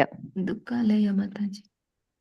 ದುಃಖಾಲಯ ಅಂದ್ರೆ ಅದು ಕೆಲವರಿಗೆ, ಯಾಕೆ ನಮಗೂ ಕೂಡ ಕೆಲವೊಂದ್ಸಲ ಅನಿಸ್ಬೋದು, ಏನ್ ಇವ್ರು ದುಃಖಾಲಯ ಅಂತಾರೆ, ನಾವು ಚೆನ್ನಾಗೇ ಇದ್ದೀವಲ್ಲ ಅಂತ. ಅಂದ್ರೆ ಹೇಗೆ ಅಂತಂತಂದ್ರೆ ಯಾವಾಗ ಕಂಟಿನ್ಯೂಸ್ ಆಗಿ ಯಾವ್ದೋ ಒಂದು ಕೆಟ್ಟ ಪರಿಸ್ಥಿತಿನೇ ಇರ್ಬೋದು, ಅದನ್ನ ಕಂಟಿನ್ಯೂಸ್ ಆಗಿ ನಾವು ಫೇಸ್ ಮಾಡ್ತಾ ಮಾಡ್ತಾ ಮಾಡ್ತಾ ಏನಾಗುತ್ತೆ ಅಂದ್ರೆ ಅದು ಅಭ್ಯಾಸ ಆಗಿ ಹೋಗ್ಬಿಡುತ್ತೆ, ಅದು ವಾಸ್ತವ ಅನ್ನೋ ರೀತಿ ಆಗ್ಬಿಡುತ್ತೆ. ಹೌದು, ಇದಿರೋದೇ ಹೀಗೆ, ನಾನು ಅದಕ್ಕೆ ಹೊಂದ್ಕೊಂಡ್ಬಿಟ್ಟೆ ಅಂತ ಅನ್ನೋ ಹಾಗಾಗ್ಬಿಡುತ್ತೆ. ಹಾಗೆ ಈ ದುಃಖಾಲಯನೇ ಆಗಿದ್ರು ಕೂಡ ನಾ ಮತ್ತೆ ಮತ್ತೆ ಇಲ್ಲಿ ಹುಟ್ಟಿ ಕೂಡ ನಾನು ಯಾವುದೇ ಒಂದು ಅರಿವಿದ್ದೀರ ನಾನು ಇದನ್ನ ಸುಖಾಲಯ ಅಂತ ಯೋಚನೆ ಮಾಡ್ತಾ ಹೋಗ್ತಾ ಇರ್ತೀವಿ.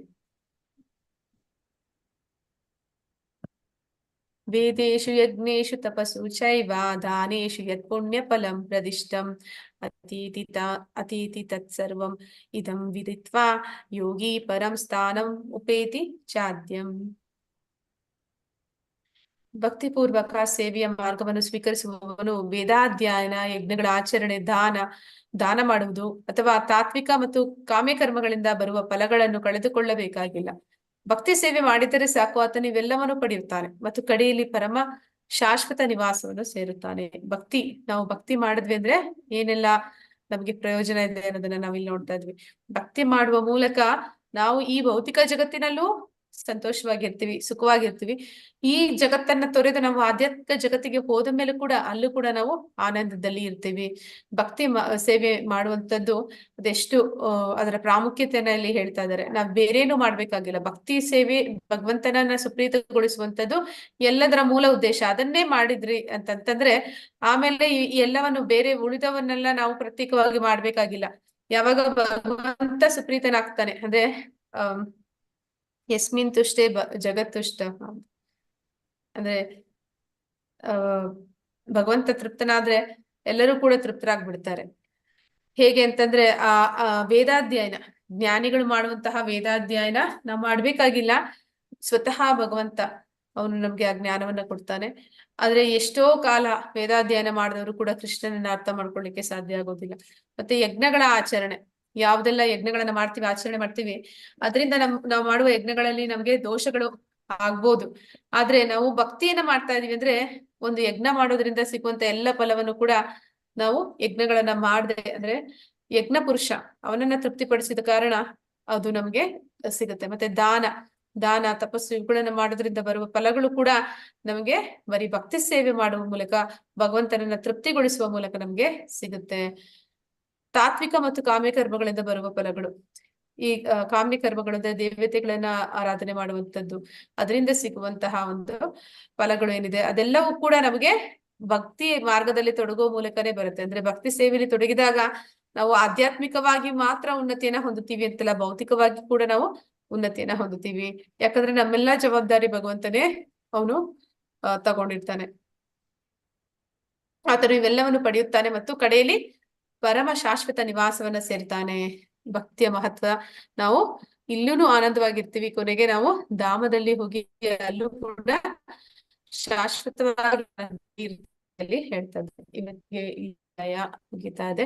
ಅರ್ಜುನನ 8 ಪ್ರಶ್ನೆಗಳು. ಮೊದಲಿಗೆ ಒಂದು ಪ್ರಶ್ನೆ ಮಾಡ್ತಾರೆ, ಆತ್ಮ ಅಂದ್ರೇನು, ಅಧ್ಯಾತ್ಮ ಅಂದ್ರೇನು, ಕರ್ಮ ಅಂದ್ರೇನು, ಪರಮಾತ್ಮ ಅಂದ್ರೆ ಆದಿದೈವ, ಆದಿಭೂತ, ಆದಿಯಜ್ಞ ಅಂದ್ರೆ ಏನು, ಮತ್ತೆ ಆದಿಯಜ್ಞ ಎಲ್ಲಿರ್ತಾನೆ, ಮತ್ತೆ ಅವನನ್ನ ಹೇಗೆ ನಾವು ಹೊಂದುವಂಥದ್ದು, ಇದೆಲ್ಲ ಪ್ರಶ್ನೆಗಳನ್ನ ಅವನು ಮಾಡ್ತಾನೆ. ಅದಕ್ಕೆ ಕೃಷ್ಣನು ಕೂಡ ಉತ್ತರಗಳನ್ನ ಕೊಡ್ತಾನೆ.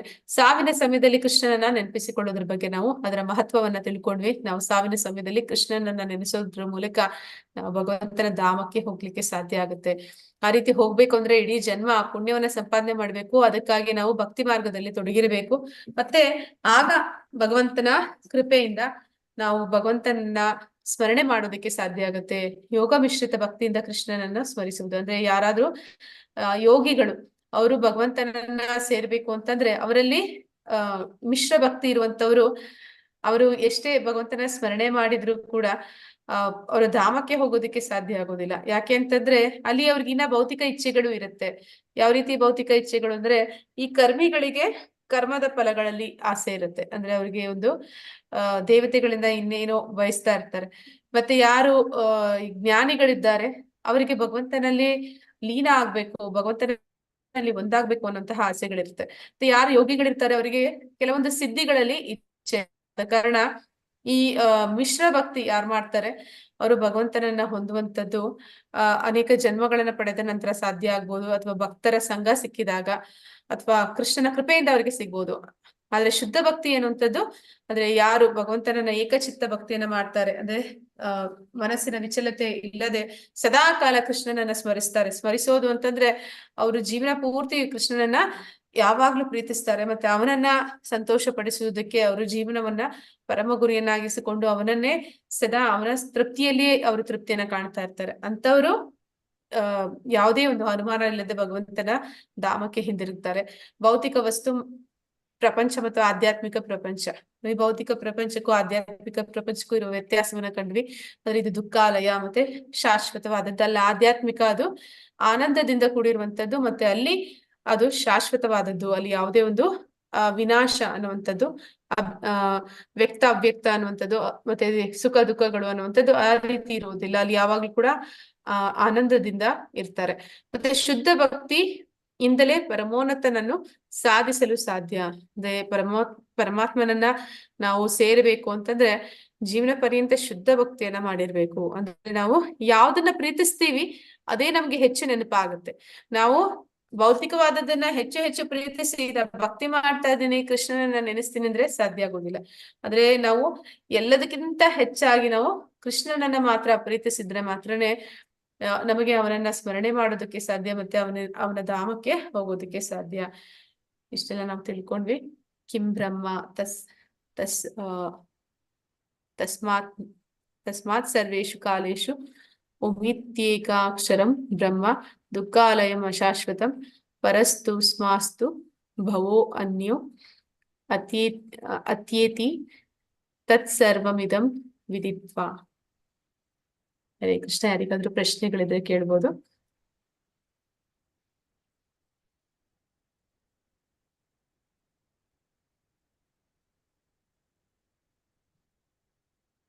ಮಾತಾಜಿ ಅಟೆಂಡೆನ್ಸ್ ಎಲ್ರು ಹಾಕೋದಿಕ್ಕೆ ಹೇಳ್ಬೇಕು. ಎಲ್ಲರೂ ಒಮ್ಮೆ ಅಟೆಂಡೆನ್ಸ್ ಹಾಕ್ಬಿಡಿ ದಯವಿಟ್ಟು. ಹರೇ ಕೃಷ್ಣ.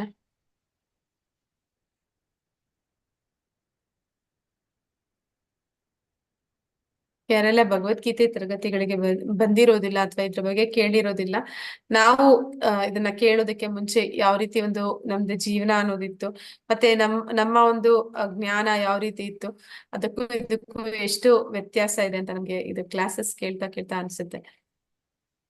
ಆದ್ರೆ ಬೇರೊಬ್ರು ಕೂಡ ಇದನ್ನ ಕೇಳಿ ಇದರ ಪ್ರಯೋಜನ ಪಡೀಲಿ ಅಂತ ನಮ್ಮಲ್ಲೂ ಕೂಡ ಮನ್ಸಾಗತ್ತೆ.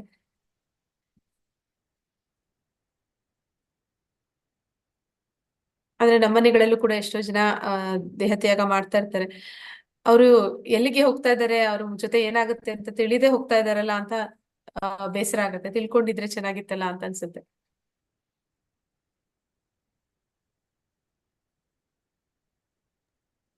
ಹರೇ ಕೃಷ್ಣ ಮಾತಾಜಿ. ಹರೇ ಕೃಷ್ಣ ಮಾತಾಜಿ. ಮಾತಾಜಿ, ಸಾಮಾನ್ಯವಾಗಿ ಈಗ ಈಗ ನಾವು ಮಾತಾಡ್ತಾ ಇದೀವಿ, ಏನೋ ಮಾತಾಡ್ತಿದೀವಿ, ಸಡನ್ ಆಗಿ ನಮ್ ಉಸಿರು ನಿಲ್ತು ಅಂತಂದ್ರೆ ನಾವು ಭಗವಂತನ ಸ್ಮರಣೆ ಸಾಧ್ಯ ಇಲ್ಲ. ಮತ್ತೆ ಇದು ಹೇಳಿದ ಹಾಗೇನೆ ಎಷ್ಟೋ ವರ್ಷದಿಂದ ಅಭ್ಯಾಸ ಮಾಡ್ತಾ ಮಾಡ್ತಾ ಮಾಡ್ತಾ ಅಂದ್ರೆ ನರಳ್ತಾ ಇದ್ರೆ ಸಾಮಾನ್ಯವಾಗಿ ದೇವ್ರ ನೆನಪಿಸ್ಕೊಳ್ಳಿ, ನಿಮ್ಮ ಮನ್ ದೇವ್ರು ಅಥವಾ ನೆನಪಿಸ್ಕೊಳ್ಳಿ ಅಂತ ಹೇಳಿ ಅಥವಾ ಬೇಡ್ಕೊಳ್ಳಿ ಅಂತ ಯಾರಾದ್ರೂ ಹೇಳಿದಾಗ ಸ್ಮರಣೆ ಬರ್ಬೋದೇನೋ. ಆದ್ರೂ ಇದೆಲ್ಲನೂ ಭಗವಂತನ ಮೇಲೇನೆ ಇರುತ್ತೆ ಅಲ್ವಾ ಮಾತಾಜಿ, ಅವನು ಕೊಡ್ಬೇಕು ಸ್ಮರಣೆ ಕೃಪೆ. ಅಂತ್ಯಕಾಲ ಹೇಗೆ ಅಂತ್ಯ ಆಗುತ್ತೆ ಗೊತ್ತಿಲ್ಲ. ಆ ನರಳುತ್ತಾ ಇದ್ರೆ ಸ್ಮರಣೆ ಮಾಡ್ಬೋದು, ಅದು ಅಲ್ಲಿಗೂನು ಅಭ್ಯಾಸ ನಮ್ ನಾಲ್ಗೆ ಮೇಲೆ ಯಾವಾಗ್ಲೂ ಭಗವಂತನ ನಾಮ ಇದ್ದರೆ ಮಾತ್ರ ಸಾಧ್ಯ ಆಗುತ್ತೆ ಮಾತಾಜಿ. ಸಾಮಾನ್ಯವಾಗಿ ಎಲ್ಲರೂ ಭಯನೇ ಪಟ್ಕೊಳ್ಳೋದಂಥದ್ದು ಜಾಸ್ತಿ ಅದು. ಮತ್ತೆ ಹೌದು ಮಾತಾಜಿ. ಆ ಏನು ಅಂತಂದ್ರೆ ಯಾವಾಗ್ಲೂನು ನಾನ್ ಬದುಕಿರ್ತೀನಿ, ಅವ್ರು ಹೋದ್ರು ನಾನು ಇರ್ತೀನಿ ಅನ್ನೋ ಒಂದು ಮೆಂಟಾಲಿಟಿಯಲ್ಲೇನೆ ದಿನ ದೂಡ್ತಾ ಇರ್ತಾರೆ ಎಲ್ರು. ನಿಜ ಮಾತಾಜಿ. ಅಂದ್ರೆ ಅವ್ರಿಗೆ ನಾಳೆ ಸಾವಿನ ನಂತರ ಏನು ಅಂತ ಗೊತ್ತಿಲ್ಲ, ಅದ್ರ ಬಗ್ಗೆ ಯೋಚನೆ ಮಾಡೋದಕ್ಕೆ ಅವ್ರಿಗೆ ಜ್ಞಾನ ಸಿಕ್ಕಿಲ್ಲ, ಭಗವದ್ಗೀತೆ ಅವ್ರಿಗೆ ಸಿಕ್ಕಿಲ್ಲ, ಅವ್ರಿಗೆ ಗೊತ್ತಿಲ್ಲ. ಆದ ಕಾರಣ ಅವ್ರು ಏನ್ ಅನ್ಕೋತಾರೆ ಅಂದ್ರೆ, ನಾನ್ ಸಾವಿನ ಬಗ್ಗೆ ಯೋಚನೆ ಮಾಡ್ತಾ ಇದ್ರೆ ಅದ್ ನಕಾರಾತ್ಮಕ ಅಂತ ತಿಳ್ಕೊಂಡ್ಬಿಡ್ತಾರೆ. ಅದು ನಾನು ನೆಗೆಟಿವ್ ಆಗಿ ಥಿಂಕ್ ಮಾಡ್ತಾ ಇದ್ದೀನಿ. ಸೊ ನಾನ್ ಬದುಕಿರ್ಬೇಕು ಅಂದ್ರೆ ಪಾಸಿಟಿವ್ ಆಗಿ ಥಿಂಕ್ ಮಾಡ್ಬೇಕು ಅನ್ಕೋತಾರೆ. ಅದ ಕಾರಣ ಅವ್ರು ಏನ್ ಮಾಡ್ತಾರೆ, ನಾನ್ ನೆಗೆಟಿವ್ ಆಗಿ ಥಿಂಕ್ ಮಾಡಲ್ಲ ಅಂತ ಹೇಳಿ ಇರೋ ಸತ್ಯನ ಮರೆಮಾಚ್ತಾರೆ. ಅಂದ್ರೆ ಅದಕ್ಕೆ ಪರಿಹಾರ ಅವ್ರಿಗೆ ಗೊತ್ತಿಲ್ಲ. ಅದ ಕಾರಣ ಅವರು ಅದನ್ನ ಆ ಕಡೆ ಗಮನನೇ ಕೊಡ್ದಿರಾ ಈ ಕಡೆನೆ ಹೋಗ್ತಾ ಇರ್ತಾರೆ. ಆದ್ರೆ ಈಗ ಸಾವಿನ ಸಂದರ್ಭದಲ್ಲಿ ಧ್ಯಾನ ಬರ್ಬೇಕು ಭಗವಂತಂದು ಅಂತಂದ್ರೆ ನಾವು ಹೇಳೋದಕ್ಕೆ ಸಾಧ್ಯ ಇಲ್ಲ. ಅಂದ್ರೆ ಕೆಲವೊಬ್ರು ಕೋಮಾದಲ್ಲೇ ಹೊಟ್ಟೋಗ್ತಾರೆ. ಅಂದ್ರೆ ಅವ್ರಿಗೆ ಪ್ರಜ್ಞೆನೇ ಇರೋದಿಲ್ಲ. ಅಂದ್ರೆ ಅವರು ಯಾವಾಗ ಅಂತಹ ಒಂದು ಪರಿಸ್ಥಿತಿನಲ್ಲಿ ದೇಹ ತ್ಯಾಗ ಆಗುತ್ತೆ ಅಂತ ಹೇಳೋದಕ್ಕೆ ಆಗಲ್ಲ. ಕೆಲವೊಬ್ರು ಆಕ್ಸಿಡೆಂಟ್ ಗಳಲ್ಲಿ ಸಾಯ್ತಾರೆ. ಅಂದ್ರೆ ಎಂತಹದೇ ಸಂದರ್ಭದಲ್ಲೂ ಕೂಡ ಯಾರು ಭಕ್ತ ಇರ್ತಾನೆ ಅವನು ಭಗವಂತನ ನೆನೆಸದೇ ಹೋದ್ರು ಕೂಡ ಭಗವಂತ ಅವನ ಕೈ ಬಿಡೋದಿಲ್ಲ. ಅಂದ್ರೆ ಭಗವಂತ ಅವನನ್ನ ನೆನೆಸ್ತಾನೆ. ಅದೇ ಕಾರಣ ಭಕ್ತಿಯನ್ನ ಮಾಡಿದ್ರೆ ಮಾತ್ರ ಅದು ಸಾಧ್ಯ ಆಗುತ್ತೆ. ಭಕ್ತಿ ಅಂದ್ರೆ ಇಲ್ಲಿ ಪ್ರೀತಿ. ಕೃಷ್ಣನನ್ನ ಹೆಚ್ಚು ಹೆಚ್ಚು ಪ್ರೀತಿಸ್ತೀವಿ ಅಂತಂದ್ರೆ ಅವನು ನಮ್ಮ ಮನೆಯಲ್ಲಿ ಒಂದು ವ್ಯಕ್ತಿ ಆಗ್ತಾನೆ. ಅಂದ್ರೆ ನಮ್ಮ ಮನೆಯಲ್ಲಿ 4 ಜನ ಇದ್ದಾರೆ ಅಂದ್ರೆ ಕೃಷ್ಣನು ಸೇರಿ 5 ಜನ ಆಗ್ತಾರೆ. ಅಂದ್ರೆ ಆ ರೀತಿ ಭಗವಂತನನ್ನ ಮನೆಯಲ್ಲಿ ನಾವು ಕರೆಸ್ಕೋಬಹುದು, ಭಗವಂತನ ಜೊತೆನಲ್ಲಿ ನಾವು ನಡೆಸ್ಬೋದು. ಅವಾಗ ಮಾತ್ರನೇ ಈಗ ಅಜಾಮಿಳನಿಗೆ ಹೇಗೆ ಯಮದೂತರನ್ನ ಕಂಡಾಗ ಅವನು ಕಿರಿಯ ಮಗ ನೆನಪಾಗ್ತಾನೆ, ಹಾಗೆ ನಾವು ತುಂಬಾ ಪ್ರೀತಿ ಯಾರನ್ನ ಮಾಡ್ತೀವಿ ಅವ್ರು ನೆನಪಾಗ್ತಾರೆ. ಸಾಯೋ ಸಂದರ್ಭದಲ್ಲಿ ಅವ್ರು ನೆನಪಾಗ್ತಾರೆ. ಆ ಪ್ರೀತಿ ಪಾತ್ರರು ಕೃಷ್ಣ ಆದ್ರೆ ಅವಾಗ ಮಾತ್ರ ಕೃಷ್ಣನನ್ನ ನೆನ್ಸಕ್ ಸಾಧ್ಯ ಆಗುತ್ತೆ. ಇಡೀ ಜೀವನ ಪರ್ಯಂತ ನಾವು ಭಕ್ತಿ ಮಾಡಿದ್ರೆ ನಾವು ನೆನೆಸ್ಲಿಲ್ಲ ಅಂದ್ರೂ ಕೂಡ ಭಗವಂತ ನೆನಪು ಕೊಡ್ತಾನೆ. ಆ ಅಷ್ಟಾಂಗ ಯೋಗದಲ್ಲಿ ನಾವು ನೋಡ್ತೀವಿ ಯಾವ ರೀತಿ ಅವರು ಅಷ್ಟಾಂಗ ಯೋಗವನ್ನ ಮಾಡಿ ದೇಹ ತ್ಯಾಗ ಮಾಡ್ತಾರೆ ಅಂತ. ಆದ್ರೆ ಅವರು ಬ್ರಹ್ಮರಂಧ್ರದ ಮೂಲಕ ಅವರ ಆತ್ಮವನ್ನ ಅವ್ರು ಇಚ್ಛಿಸಿದ ಲೋಕಕ್ಕೆ ಕಳಿಸ್ತಾರೆ. ಇದೆಲ್ಲ ಸರ್ಕಸ್ ನಾವು ಮಾಡ್ಬೇಕಾಗಿಲ್ಲ ಅಂತಾನೆ ಕೃಷ್ಣ. ಭಕ್ತರಾದವ್ರು ಅದನ್ನೆಲ್ಲ ಮಾಡ್ಬೇಕಾಗಿಲ್ಲ. ಅವರು ಯಾವ ಸಮಯದಲ್ಲಿ ದೇಹ ತ್ಯಾಗ ಮಾಡ್ಬೇಕು, ಯಾವ ರೀತಿ ದೇಹ ತ್ಯಾಗ ಮಾಡ್ಬೇಕು, ಅದ್ಯಾವ್ದು ಮಾಡ್ಬೇಕಾಗಿಲ್ಲ. ಅವ್ರಿಗೆ ಆ ದೇಹ ತ್ಯಾಗ ಯಾವ ಸಂದರ್ಭದಲ್ಲಿ ಆಗತ್ತೆ, ಅವ್ರನ್ನ ಭಗವಂತನ ಹತ್ರ ಹೇಗೆ ಕರ್ಸ್ಕೋಬೇಕು ಅನ್ನೋದು ಅದು ಅವನ ಜವಾಬ್ದಾರಿ ಇರುತ್ತೆ. ಅಂದ್ರೆ ಅವನು ಋಣಿ ಆಗ್ಬಿಡ್ತಾನೆ. ಅಂದ್ರೆ ನಾವು ಅವನ ಮೇಲೆ ಹೆಚ್ಚು ಹೆಚ್ಚು ಪ್ರೀತಿ ತೋರಿಸಿದಾಗ ಅವನು ನಮ್ಮ ಪ್ರೀತಿಗೆ ಕಟ್ಟು ಬೀಳ್ತಾನೆ. ಮತ್ತೆ ಅವನು ನಮ್ಮ ಪ್ರೀತಿಗೆ ಅವನು ಋಣಿ ಆದಾಗ ಅವನ್ ನಮ್ಮನ್ನ ಸಹಾಯ ಮಾಡೋದಕ್ಕೆ ಪ್ರಾರಂಭ ಮಾಡ್ತಾನೆ. ಅಂದ್ರೆ ಅವ್ನು ನಮ್ಗೆ ಹೆಲ್ಪ್ ಮಾಡ್ತಾನೆ. ಅಂದ್ರೆ ನಾವು ಆ ಸಂದರ್ಭದಲ್ಲಿ ಯಾವ ರೀತಿ ಸಾಯ್ತೀವಿ ಅಂತ ನಾವು ಯೋಚನೆ ಮಾಡ್ಬೇಕಾಗಿ ಏನೂ ಇಲ್ಲ. ಪರಮಾತ್ಮನೇ ಅದನ್ನೆಲ್ಲ ನೋಡ್ಕೊತಾನೆ. ಅಂದ್ರೆ ಇಲ್ಲಿ ನೆನಪಿಸ್ಕೊಳ್ಳೋದು ಮುಖ್ಯ ಅನ್ನೋದಕ್ಕಿಂತ ಅದ್ರ ಜೊತೆಲಿ ಅದಕ್ಕೆ ತಕ್ಕಂತ ಕರ್ಮಗಳನ್ನ ಮಾಡಿರ್ಬೇಕು ಅಂತ ಹೇಳ್ತೀವಲ್ಲ, ಹಾಗೆ ನಾವು ಅಲ್ಲಿಗೆ ಹೋಗೋದಕ್ಕೆ ಯೋಗ್ಯತೆಯನ್ನು ಕೂಡ ಬೆಳೆಸ್ಕೊಂಡಿರ್ಬೇಕಾಗತ್ತೆ. ಅದಕ್ಕಾಗಿ ಆದ್ರೂ ಇಡೀ ಜೀವನ ನಾವು ಭಕ್ತಿ ಮಾರ್ಗದಲ್ಲಿ ತೊಡಗ್ಬೇಕಾಗತ್ತೆ. ಕೆಲವೊಬ್ರು ಹೇಳ್ತಾರೆ ಕೃಷ್ಣ ತಾನೆ, ಜಸ್ಟ್ ಹೆಸರು ತಾನೆ ಹೇಳ್ಬಿಡ್ತೀವಿ ಅಂತ. ಹೆಸರೇ ಹೇಳುವಂತದ್ದಲ್ಲ, ಹೃದಯ ತುಂಬಾ ಪರಮಾತ್ಮ ಅವನ್ ತುಂಬಿರ್ಬೇಕಾಗತ್ತೆ. ಮಾತಾಜಿ, ನೀವು ಹೇಳಿದ ಹಾಗೇನೆ ಎಷ್ಟೋ ವರ್ಷಗಳಿಂದ ಅಥವಾ ನಿರಂತರ ಅಭ್ಯಾಸ ಮಾಡಿ ಭಗವಂತನ ಸ್ಮರಣೆ ಮಾಡ್ತಿರ್ತೀವಿ. ಆದ್ರೆ ಆ ಆತ್ಮ ದೇಹ ಬಿಡೋ ಸಮಯ ನಮ್ಗೆ ಸ್ಮರಣೆ ಬರ್ಬೇಕಾ ಅಥವಾ ಅದಕ್ಕಿಂತ ಎಷ್ಟು ಮುಂಚೆಯಿಂದ ಮಾಡ್ತಾ ಇರ್ಬೇಕು ಮಾತಾಜಿ? ಯಾಕಂದ್ರೆ ನಾನು ನಮ್ಮ ಅಜ್ಜಿ ಹೋಗಿ ಅದೇ ಹೇಳಿದೆ ಮಾತಾಜಿ. ಇದಕ್ಕೆ ಗುರುಗಳು ಏನು ಒಂದು ಉದಾಹರಣೆ ಕೊಟ್ಟಿದ್ರಂದ್ರೆ, ನಾನು ಬಸ್ಸಲ್ಲಿ ಹೋಗ್ತಾ ಇದ್ದೀನಿ, ಬಸ್ ಇಳಿಯುವಾಗ ಇಳಿಯಕ್ ಮುಂಚೆ ನಾನು ನಿನ್ನ ಹೆಸರು ಕರೆದ್ಬಿಟ್ಟು ಇಳಿತೀನಿ ಅಂತ. ನನಗೆ ಗೊತ್ತಿದೆ ಬಸ್ ಎಲ್ಲಿ ಇಳಿತೀನಿ ಅಂತ. ಆದ್ರೆ ಈ ಸಾವು ಆ ರೀತಿ ಅಲ್ಲ. ಯಾವಾಗ ನಾವು ಇಳಿದೋಗ್ಬಿಡ್ತೀವಿ ನಮ್ಗೆ ಗೊತ್ತಿರೋದಿಲ್ಲ. ಮತ್ತೆ ಹೇಗೆ ಹೆಸರನ್ನ ಕರೆಯುವಂಥದ್ದು, ಬರೀ ಹೆಸರನ್ನ ಕರೆಯುವಂಥದ್ದಲ್ಲ. ಅಂದ್ರೆ ಅದೇ ಆ ಸಮಯದಲ್ಲಿ ನಾವು ನೆನಪಿಸ್ಕೋತೀವಿ ಅನ್ನೋದಕ್ಕಿಂತ ಇಡೀ ಜೀವನದಲ್ಲಿ ಅದಕ್ಕೆ ನಾ ಹೇಳಿದ ಹಾಗೆ ಆಸೆ ಮಾತ್ರ ಅಲ್ಲ, ಕರ್ಮ ಕೂಡ ಮಾಡಿರ್ಬೇಕು ಅಂತ. ಅಂದ್ರೆ ನಿಮ್ಗೆ ಆಸೆ ಪಡೋದು ಮಾತ್ರ ಮುಖ್ಯ ಅಲ್ಲ. ಅಂದ್ರೆ ನಾನು ಈ ಭೌತಿಕವಾಗಿ ಆಗಿದ್ರು ಕೂಡ ಅಷ್ಟೇನೆ, ನಾನು ಈ ಫ್ಯಾಮಿಲಿನಲ್ಲೇ ಹುಟ್ಟಬೇಕು, ನಾನು ಇವ್ರ ಜೊತೆನೆ ಇರ್ಬೇಕು ಅಂತ ಆಸೆ ಪಟ್ರೆ ಸಾಲಲ್ಲ, ಪುಣ್ಯನೂ ಮಾಡಿರ್ಬೇಕು. ಅಂತದ ಒಂದು ಪುಣ್ಯ ಮಾಡಿದ್ರೆ ಮಾತ್ರನೇ ಮತ್ತೆ ಮನುಷ್ಯರಾಗಿ ಹುಟ್ಟುತ್ತಾರೆ ಅಂತ. ಹಾಗೇನೆ ಕೃಷ್ಣನ ಧಾಮಕ್ಕೆ ನಾವು ಹೋಗ್ಬೇಕು ಅಂತಂದ್ರೆ ಬರೀ ಕೃಷ್ಣನನ್ನ ನೆನೆಸ್ತೀವಿ ಅಥವಾ ಹೆಸರು ಕರಿತೀವಿ ಅನ್ನೋದು ಅದಕ್ಕಿಂತ ಹೆಚ್ಚಾಗಿ ಅಂತಹ ಒಂದು ಆ ಅಕರ್ಮ ಅಂದ್ರೆ ಭಕ್ತಿ ಪುಣ್ಯವನ್ನು ಕೂಡ ನಾವು ಮಾಡ್ಬೇಕಾಗತ್ತೆ. ಅದೇ ಸಾಧನೆ ಮಾಡ್ಬೇಕಾಗುತ್ತೆ ಮತ್ತೆ ಸುಮ್ನೆ ನಾವ್ ಅವಾಗ ಹೋಗ್ಬಿಟ್ಟು ಕೃಷ್ಣ ನೆನ್ಸ್ಕೊಂತಿದೀನಿ ನೀನ್ ಅಂತಂದ್ರೆ ನಮಗ್ ಅವ್ನ್ ನೆನಪು ಬರ್ಬೇಕಲ್ಲ. ಮತ್ತೆ ಅದು ಈಗಿಂದ ಸಾಧನೆ ಮಾಡಿದ್ರೆ ಆಗೇನಾದ್ರೂ ಬರ್ಬೋದೇನೋ ಮತ್ತೆ. ಇದು ಒಂದು ಯಾರ ಹತ್ರ ನಾನು ಹೇಳ್ಕೊಂಡಿಲ್ಲ, ಆದ್ರೆ ಈಗ ಲೈವ್ ಬೇಡ, ಲೈವ್ ತೆಗೆದ್ಬಿಟ್ಟು ಹೇಳ್ತೀನಿ. ಒಂದ್ಸತಿ